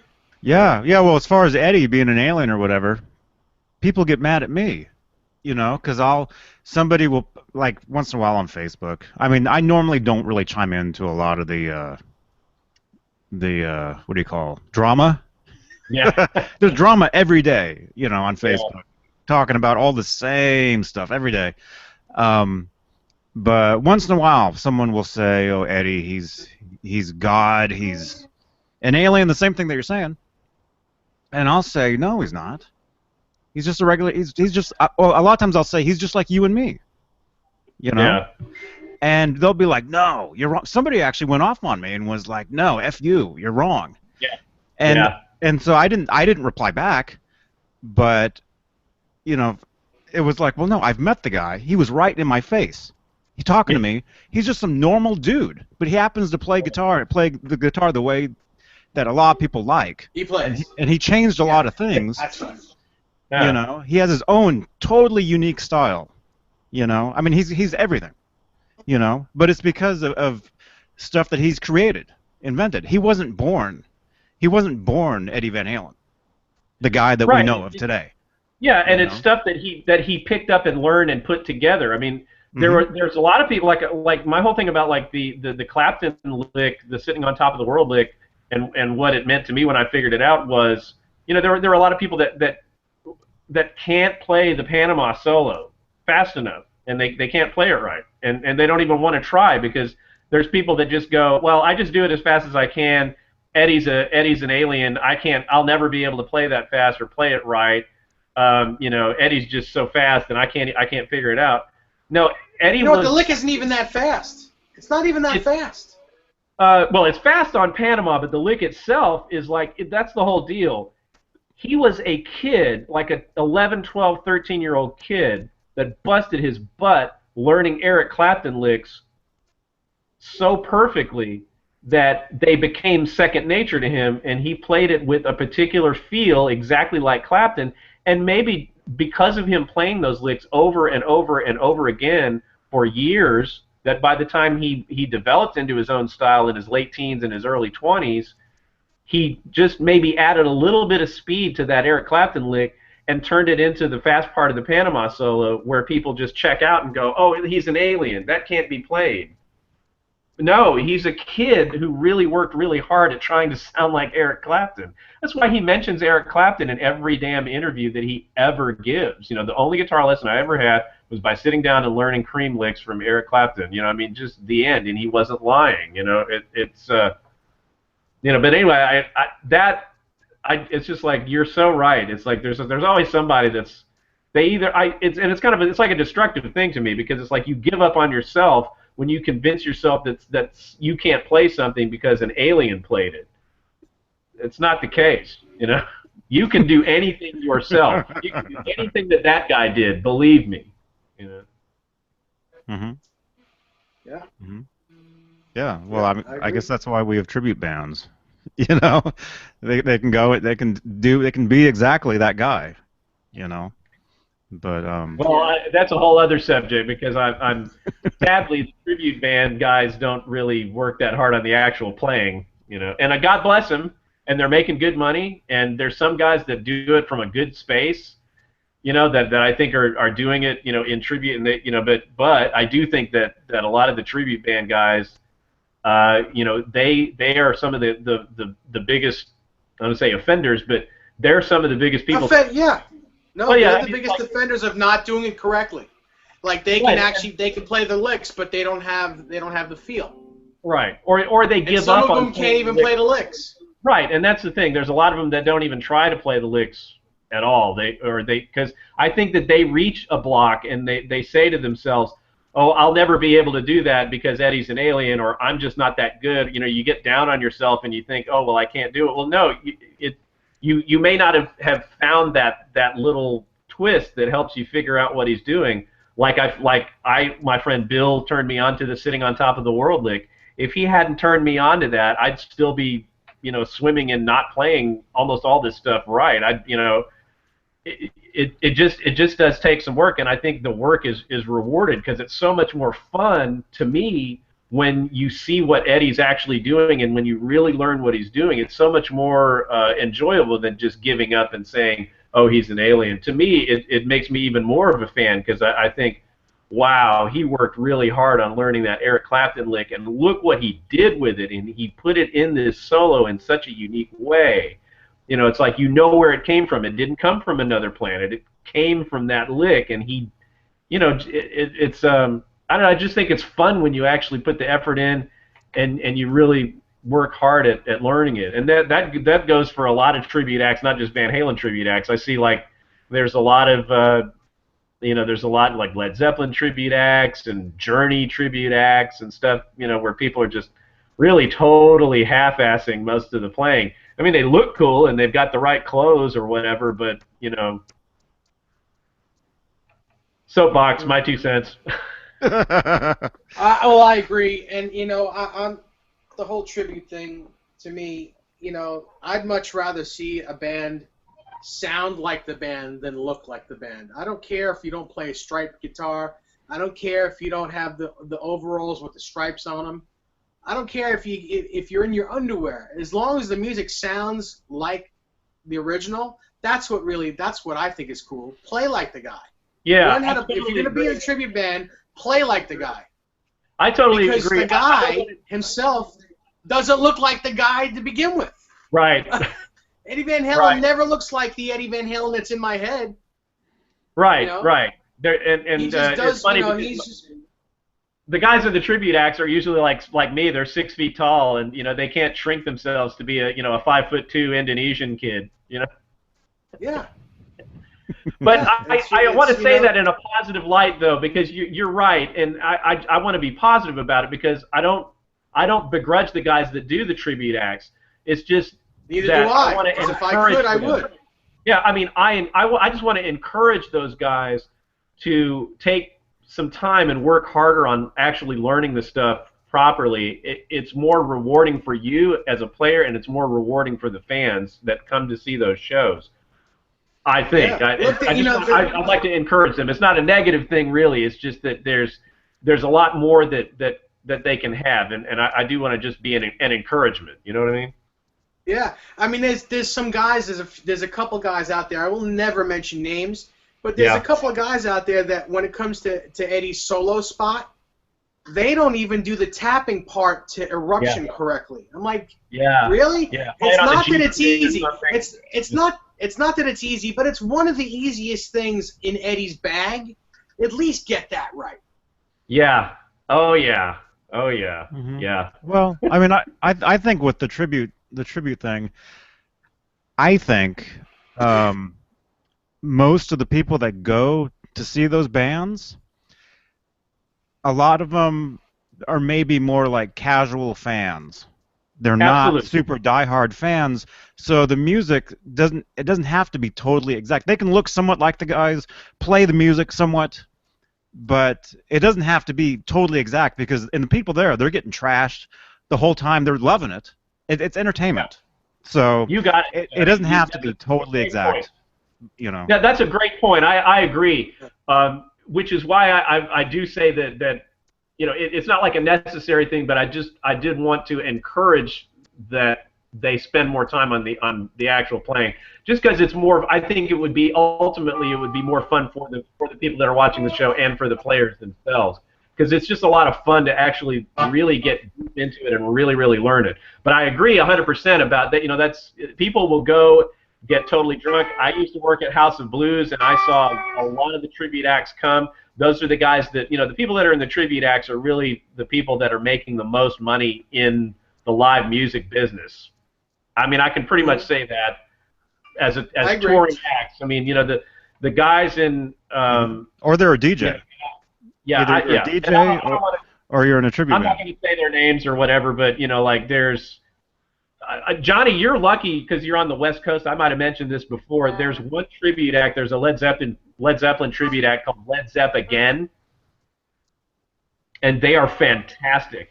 There's a guy from Japan, and I know, David, you know this guy, Jimmy Sakurai, or he goes by Mr. Jimmy, and he normally was only in Japan, but he hooked up with these guys in Led Zepp Again and actually replaced their Jimmy Page guy. And Mr. Jimmy from Japan, Jimmy Sakurai, is amazing. Like, he has studied Page to the nth degree. I mean, he looks like Jimmy Page because he's Japanese and Jimmy kind of looks a little Asian, but I mean the guy has because he was always so doped up that his eyes were closed.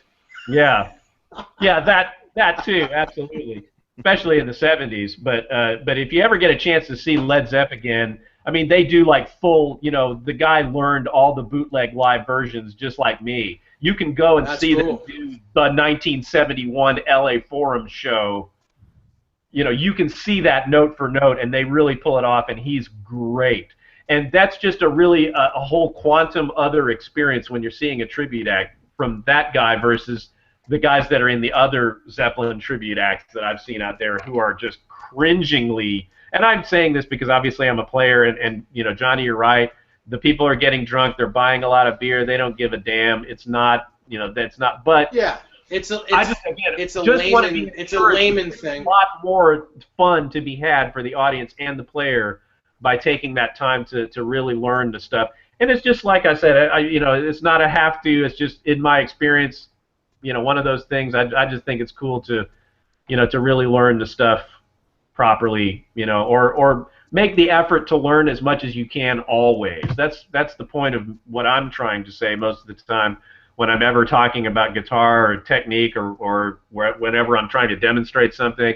If I make a video or something, it's never with the intention of like, oh, look what I can do that nobody else can do. It's like, oh, here's something that I found, and hopefully that's an encouragement to you to learn something different and learn something more. Mm-hmm. Yeah. Mm-hmm. Mm-hmm. Okay, and real quick, we got a couple comments. Cool. Or we have a few comments all of a sudden. Kenneth says, agree, Johnny. Most people go to see the tribute bands to have a party, not to nitpick like us extremists do. Parabot 2 says, the lick lesson are very cool. Would be great to see these on a regular basis. Thanks, fellas. You're very welcome. Gearhead762 says, opening a can of worms here, but opinions on best Van Halen frontman. Would you? Who cares? Would you love to hear Nesdahl? Would love to hear Nesdahl play Eruption if he's up for it. Not gonna happen. Not gonna happen. I haven't even warmed up today. But opinions on best Van Halen frontman? I think they're all great. I think they're all great for what they did for each era of music. You know, Yeah, Johnny, you as you've can't, always said, these are the you questions can't, that pop up over and over again on Facebook and elsewhere. It's the same question over and over and over yeah, again. and you're never gonna win. You're never gonna, no matter what your answer is, it's everybody's gonna have a different answer for that. I think for me, I think Roth was the best with his era of music. Sammy was the best with his era. Gary tried to do both, and I guess it was great live because he was able to do a lot of songs that I guess Sammy wouldn't do or whatever. Hmm. Um, as far as Gary, it would have been great to hear a second record. I think a second record for Van Halen 3 would have been more in a I don't it would have been cool, because the way they did Yeah, that, I agree. you know, I would have loved to seen Gary do another record with them. it would have been better if they would have Absolutely. toured first and then made the record. I like that record. I like Van Halen 3 as a record. I love it. There's a lot of really good stuff on there. There's some rubbish, but every record, has a little bit of rubbish on it, in my opinion. The only thing that I really think could have been better on the Van Halen 3 record is I think the guitar could have been a little more in tune. I think it was a lot of songs or a lot of parts in songs where the guitar was clearly out of tune. Yeah. But I think the ideas and the song ideas as a whole, I think that's a great record. I think it's a great record. Yeah. And it's innovative. It's innovative. He did a guitar solo on a choral sitar. How cool is that? When's the last time you heard someone do that? Yeah, Do It Again, Steely Dan. That was about the last time I heard somebody do that before that. Yeah, but I mean a standalone guitar solo. Well, yeah, that's what I'm saying. The solo on unaccompanied guitar solo. Yeah. Correct. Yeah, you're right. I've never heard anybody do that. Yeah. Well, that of course that opening question, it's like the most rehashed question, and as far as I'm concerned, I'll just throw in my 2 cents real quick just to answer the question. But I like this. I like Roth when his voice was working, and when he was not drunk, and which was never. Yeah, there was a very small window of there's a handful of gigs on each tour where Roth wasn't totally trashed, or where his voice wasn't trashed, and where he cared about singing and getting the lyrics right most of the time. And really, it's the first couple. Van Halen 1, Van Halen 2, the first couple of tours, Roth was pretty right on and great. As good as the record. For a good bit of those first couple of tours, a handful of gigs on the 1980 tour, handful of gigs on the Fair Warning tour. Less so as time marched on.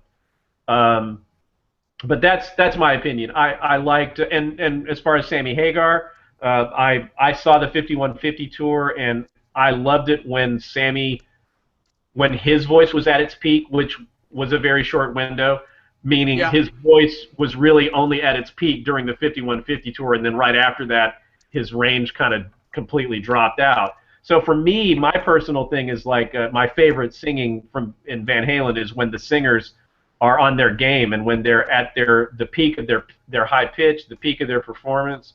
That's what really matters to me. Yeah, I have to say that singing in Van Halen is a very easy way to burn your voice out. Yeah. Because it's been especially proven, when you don't know what you're doing. Well, it's been proven with every singer. Yeah.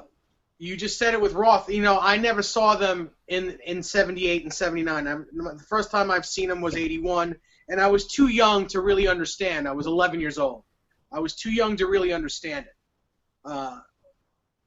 But I've been to every tour, and I thought that Roth was great for Roth because he was entertaining. But that's it. He was entertaining. That's it. He was not a good singer. If you do Hagar, go back the to the reason old clips, like you go back to that live 1978 8mm footage I've and never like seen it. To this day, I haven't seen it. oh, go on YouTube. It'll blow your mind. It's so good. I mean, it's just so I've good. seen You've seen I've the seen Warner Brothers promo clips for "Dance the Night Away" and "Bottoms Up," right, yeah from the Van Halen tour. yeah yes. Well, there you go. That's Roth at his peak. That's him being conscious And I of agree. the melody and the vocals and the lyrics, and he sang his butt off, and he was the entertainer. That to me, that's like And that's the three songs in '81 from Oakland. Those songs that was 100%. Yes. I think that's the reason why those songs were picked. They were picked because they were the best sounding. Yes, absolutely. Now with Hagar, the reason why he was hired was because his range was so good.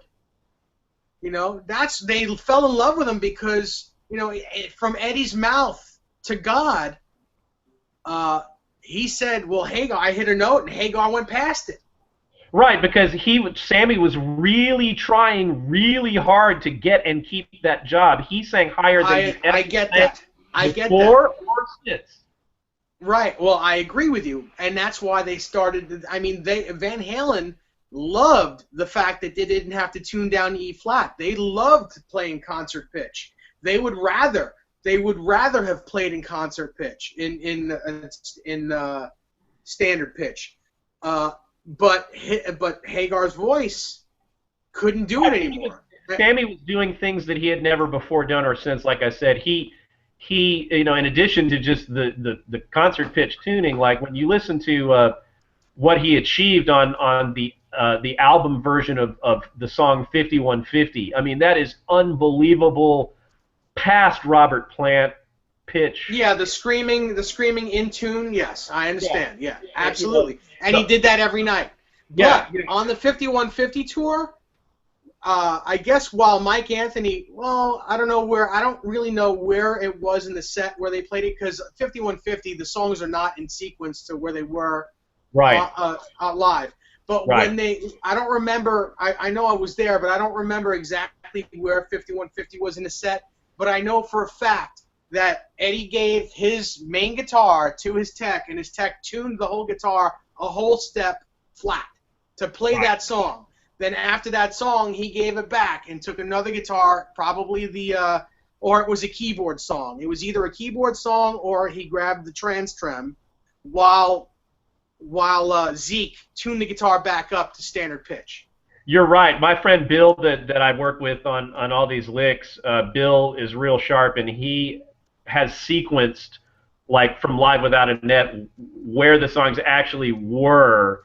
And, you know, we've kind of theorized about that, where, you know, probably Zeke took the 5150 and tuned it back up, or put a whole complete new set of strings and or, you know, did something, but he tuned it back up to pitch, and the 5150 guitar was used later in the set. And like you said, it could have been broken up by a keyboard song where he had time to do that, or what have you, you know. But yeah, that, and Sammy says that about his own vocals. You know, if any of his interviews and you read his book, you know, he talks about it. He really went to the nth degree on his range there on that tour, and on the album especially. And you know, you can, there's analysis that you can do that proves that, you know, his voice, you know, just kind of went bye-bye after that. And but you know, there's a, you know, that kind of goes into a whole other discussion about like Axl Rose with AC/DC and everything, and you know, the deal with Axl in that new tour is what I wish would have happened with Roth. And what I wish would have happened with Roth would have been that he would have gone and worked with a great vocal coach like Axl worked with. Like, you know, there's a vocal coach in LA named Ron Anderson who has worked with every great classic rock singer pretty much, except for Steven Tyler. Steven Tyler worked with a guy, I forget his name, but he had his own method. There's a guy named Ron Anderson who worked with Axl during him gearing up for Chinese Democracy and going on tour. You can tell that Axl's voice got noticeably better during that time. He actually sang better during Chinese Democracy than he did during the heyday of Guns N' Roses as a live singer. And that's because he worked with a great vocal coach. Even Anthony Kiedis from the Red Hot Chili Peppers, who has a horrible voice live. Well, he doesn't sing. He raps. Right. Really. Yeah. But he's a sucky singer. I had some friends that opened for the Chili Peppers on tour, and I went and like even the Peppers sound guy was like, you see what I have to work with every night? I mean, he was a lousy singer, but he went and worked with that same vocal coach, Ron Anderson, and if you catch the Red Hot Chili Peppers live now, you will see a guy, Kiedis, who's actually singing, pretty much as well as he ever did on the recordings. So to me, that's what I wish would have happened with the reunion tours with Dave. I wish Dave would have, I wish that Dave would have just sucked it up and worked with a vocal coach and really tried hard to be a technically good singer. And I think that was sort of the downfall of what ended up happening with that last tour, especially. It just, if he would have cared enough. Well, he didn't. It was all about money and I don't know, trying to get his status back, but that's about it. I think he knew. I think the writing was on the wall. By the time they were on the what was that show? What the hell's the show? The Tokyo Dome? Late night show that they were. Oh, Kimmel. What? Kimmel. By the time they were on the Kimmel show, the writing was on the wall that Roth wasn't going to be long for that band. Yeah. And at that point, it went downhill from there. He didn't care. It wasn't. It was prominent. Like a lot of nights, he'd stop songs in the middle of a song because of something and start it over. I mean, who does that? Who does that? You stop a song because the air conditioners are on? Give me a break. It's a show. Put on the show. Yeah, it was bad considering too. If you go back to the very first warm-up gigs for the 2007-2008 reunion, he tried hard then, and his voice actually sounded really good on almost all of those songs. It did.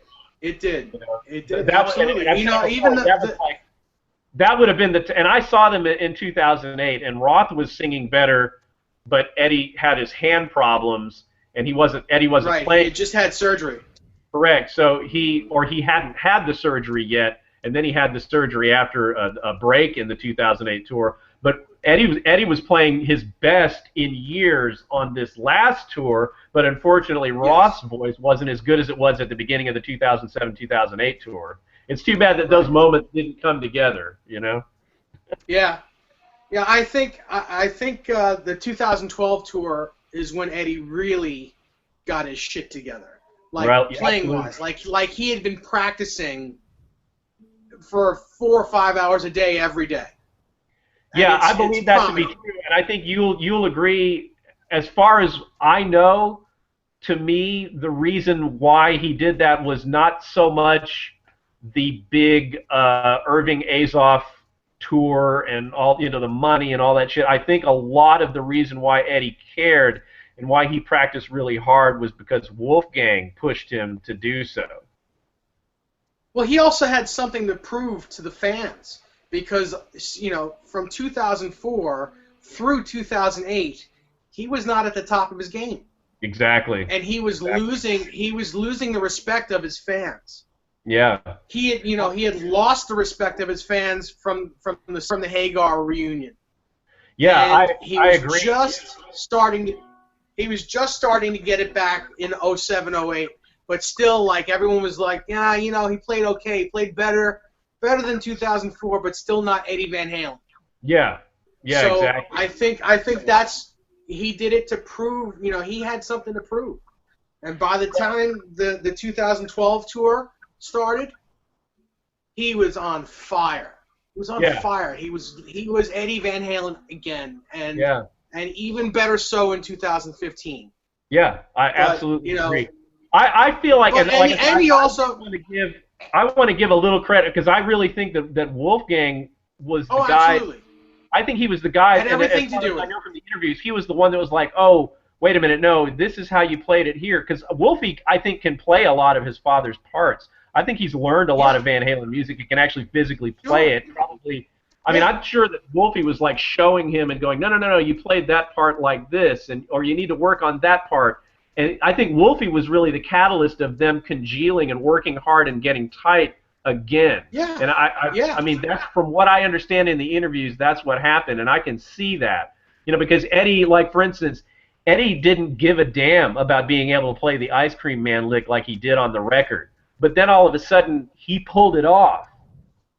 And to me, it's like I think Wolfie was the guy that was like, no, here's how this goes. Let's do this. Let's work on this part. Let's get this right. Let's do this right for the fans. You know what I mean? I just think that was and he had something to prove, but I think Wolfgang helped him really work and focus. And of course, yeah, I agree. I think obviously him getting sober had a tremendous amount to do with that too. Absolutely. And by 2012, he had a few years in being sober. Right. And he got sober in 2007. 2006 at the NAMM show when he presented the Frankenstein guitar, he was not sober yet. He was drunk on stage at the NAMM show. Yes. So he was still drinking, and in 2007 he was in the beginning of that tour. He was still drinking. Yeah. In the middle of that tour is when he got sober. Yeah. And then irony of ironies, that's when the hand problems started cropping up in 2008. Yeah, because when you're sober, you can feel pain. When you're not sober, you can anything. When he was drunk, he could jump without it hurting. When he was drunk and stoned and whatever. And when he sobered up on the Balance tour, that's when he was like, "Hey, something wrong with my hip." Yeah. It was like that for a long time. He just didn't feel it. Yeah. Yeah. But anyway, so that hopefully that wraps up that whole discussion of singers, which is like the world. I mean, God bless you for asking that question, and we're happy to answer questions. But it's like, whoa, let's table that question forevermore. Yeah. Any other questions there, Johnny? Brent Cohn says, great show. I don't know if he's talking about this or about Van Halen. Van Hilton says, Eddie kicked ass on the 2015 tour. I saw them in Chicago last July. And then there's one. Yeah, let's go to one more, and then let's wrap this up. I think it's been, sounds good. I'm about to have to go pick up my baby again. So. It's been like over 2 hours. And I still need to eat breakfast. Gearhead 762. You guys ever hear the rumor that Eddie wanted Sammy for Van Halen since back when he was in Montrose? I heard that he had a that wasn't a rumor, that's Sammy, true. But never thought it would happen at the beginning of Van Halen. Good answers on favorite frontman, but if you had to pick one to front the band, who would it be? I'm not answering that question. Well, yeah, as far as Eddie and Sammy, I think we answered that question. Yeah, as far as Eddie and Sammy, it was Ted Templeman that wanted to try Sammy for Van Halen before the first album. It was his idea. Yeah. And as far as favorite singer, I like them each for each era. I mean, David Lee Roth singing When It's Love would not be right. Sammy singing some of those Roth tunes, he did them, on the 5150 tour. They would do Jump. They didn't even do Jump at one point, right? Sammy didn't even do that. No, well, they did do it, but Sammy would have someone from the audience sing it. Well, yeah, when they first started, but I think they did another tour where they maybe didn't even play that song, maybe? No, they did it. They did it. Every tour? Yeah, it was the encore. It was the encore song. Hmm? I didn't hear you, Alan. 0812. Yeah. They didn't play Jump on 0812. Right. Well, they didn't play it at every show on the 5150 tour either. They didn't play it on when I saw them. And when they did, like you said, he would get a fan up to sing it. But Sammy always reluctantly played that song, and he almost never actually really sang the whole thing, without some fan getting involved or something. And it wasn't. And I don't think it's a song that was necessarily suited for Sammy. I know they sang it. They sang it on OU812 in Long Island. I was there, and Mike Anthony sang half of the second verse. Yeah. So Did yeah, they do Jump I on remember. 812? They didn't. Well, Right? Probably maybe not as a every regular maybe thing. not every night. Maybe Yeah. not every night, but they did it on the show I went to. I've never seen any footage of them playing Jump on 0812 or Monsters of Rock. No, me neither, but Think I'm about sure that. David is correct. I mean, I'm sure they wheeled it out. Maybe that, yeah. They obviously played it at his show, but that's the thing. They didn't play it at every single show on any tour. Yeah. Maybe they did for Carnal Knowledge. I think it was. Carnal Knowledge. It was there. I think they ended with it. That was every night. That was They that did was it the every last night of the show. encore. Okay. That Okay. was the last encore in Carnal Knowledge. Okay. But And then if any of you guys, if you go back and listen to any of the audio of them doing Jump on 5150 tour, it is fun to listen to because you will hear Sammy bring people up, and you will hear like some random kid singing the song, you know, some random two girls or a guy or whatever. If you can find that stuff, it's pretty funny. well, and he did that. He did that to make it a parody. It was really a slap in the face to Raw. That was a parody. I agree. He didn't do that to be cool. He did that to really tell Roth to screw off. Yeah. I think he just didn't want to sing it. Yeah. And that. I think it's a little bit of both. Cool. Okay. All right. Well, let's say goodbye. Good night, Before we Gracie. get any more comments, stop commenting on us. Oh, Bruce Wayne, nice flying V, Alan. What year is it? That is a reissue that I think it's maybe it's mid-90s. And what it is, it's a Japanese, it's an Orville by Gibson 58 Flying V. That's cool. I got that for about $1,000, and I think I told this story before, but I got it for about $1,000, and I put a little bit of work into it.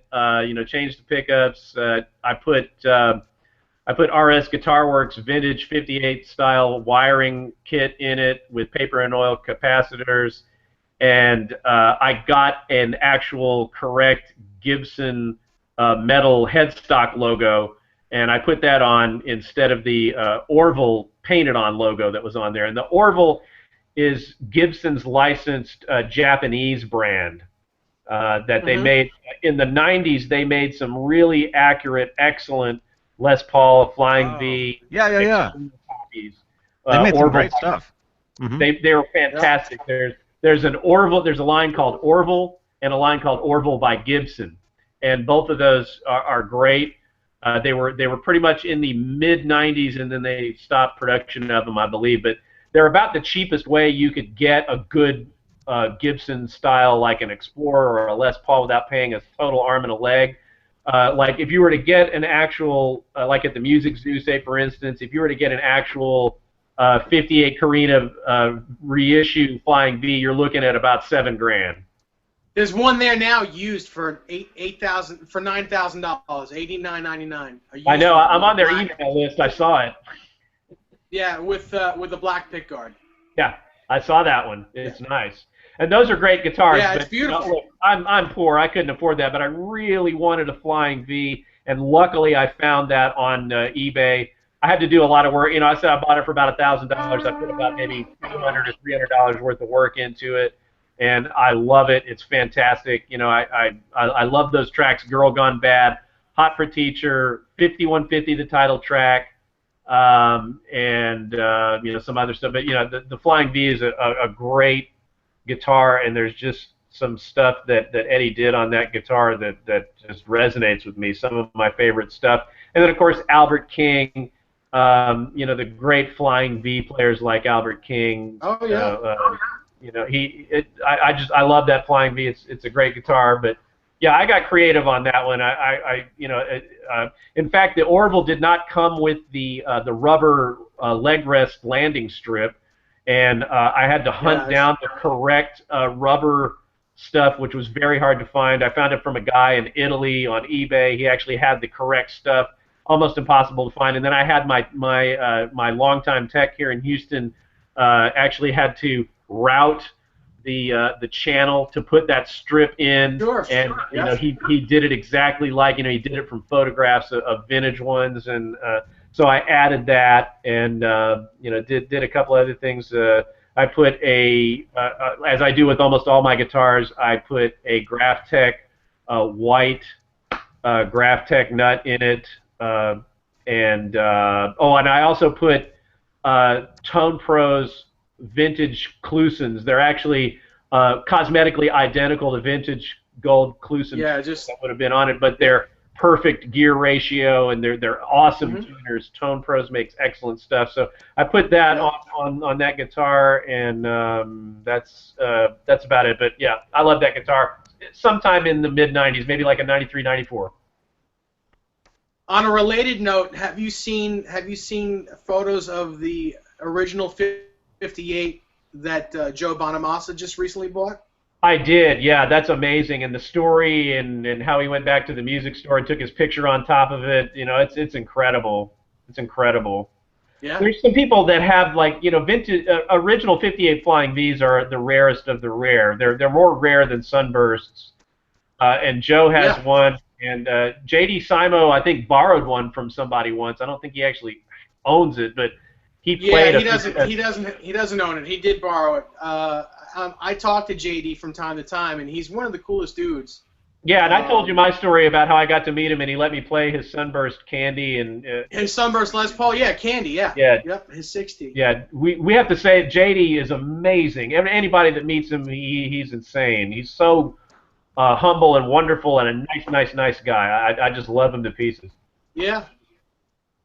Yeah. I met him when he was just making his bones in Nashville. He was playing, on the Strip in Nashville on Broadway, playing a Telecaster, just playing, he was playing amazing country and bluegrass and, great country picker. He was insane, just playing a Tele through a deluxe reverb, an old deluxe reverb. What an amazing player. He didn't know how to do any of that stuff when he started out. He learned that on the fly in joining the Don Kelly band in Nashville. Don Kelly, yeah, I saw him with Don Kelly. Kelly. Yeah. Exactly. And that was just like so a funny boot that camp. you know that.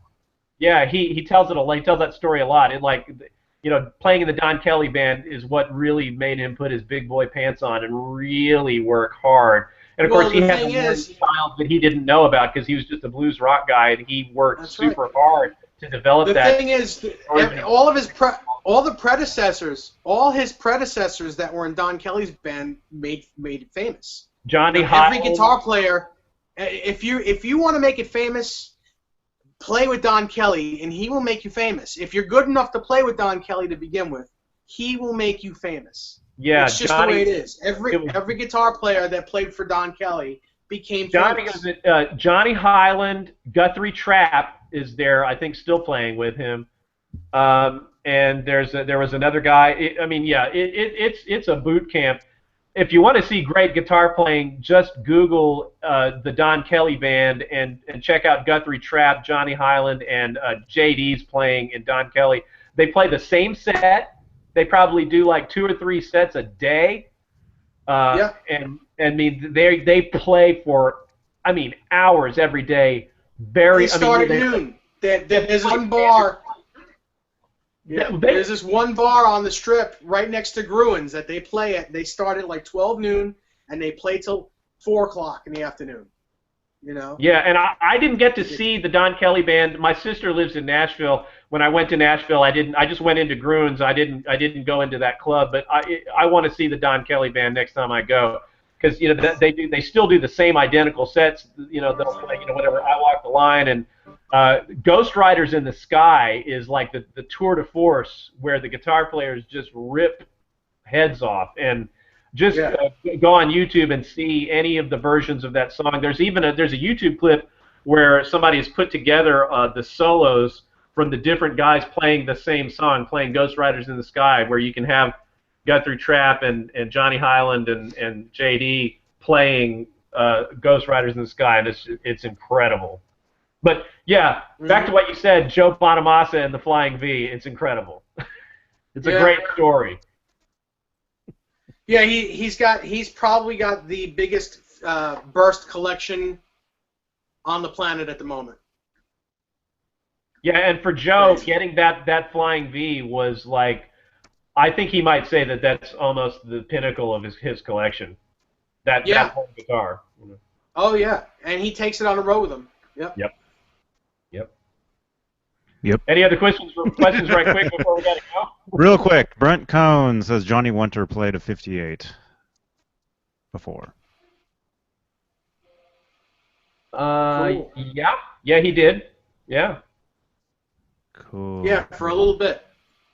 Short time. Mm-hmm. Cool. All right, well let's get out of here. All right. We're going on 2.5 hours.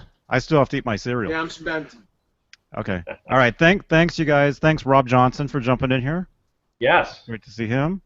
Thanks to Brent Cohn for the comments, everybody, for the questions, comments, and yeah, thanks for showing us the Ice Cream Man. Also, I'll send you the link to my tab so people can follow along in the tab too, Johnny. So just so you can post that in the description of this clip. Mm-hmm. Awesome. Okay. Hey, let's do this again where we show off the guitars that you still haven't showed us off that you wanted to. Yeah, there's a whole bunch of them I haven't even gone into, and effects. I've got a whole ton of effects that I haven't even gone into. Yeah, there's a lot of stuff. It's so hard, and when you guys said Monday, Wednesday, Friday, I've talked to Johnny about this before. Those are the days if I can do it earlier in the day because those are the only days that I'm not watching my baby, and it's those are really the only days I can do it. But I'd love to jump on with you guys if you can. So that's fine. Again, I'm home. I'm available almost 24 hours a day. So I'm easy. I'm the easiest guy of all of us to get on one of these things. So cool. All right.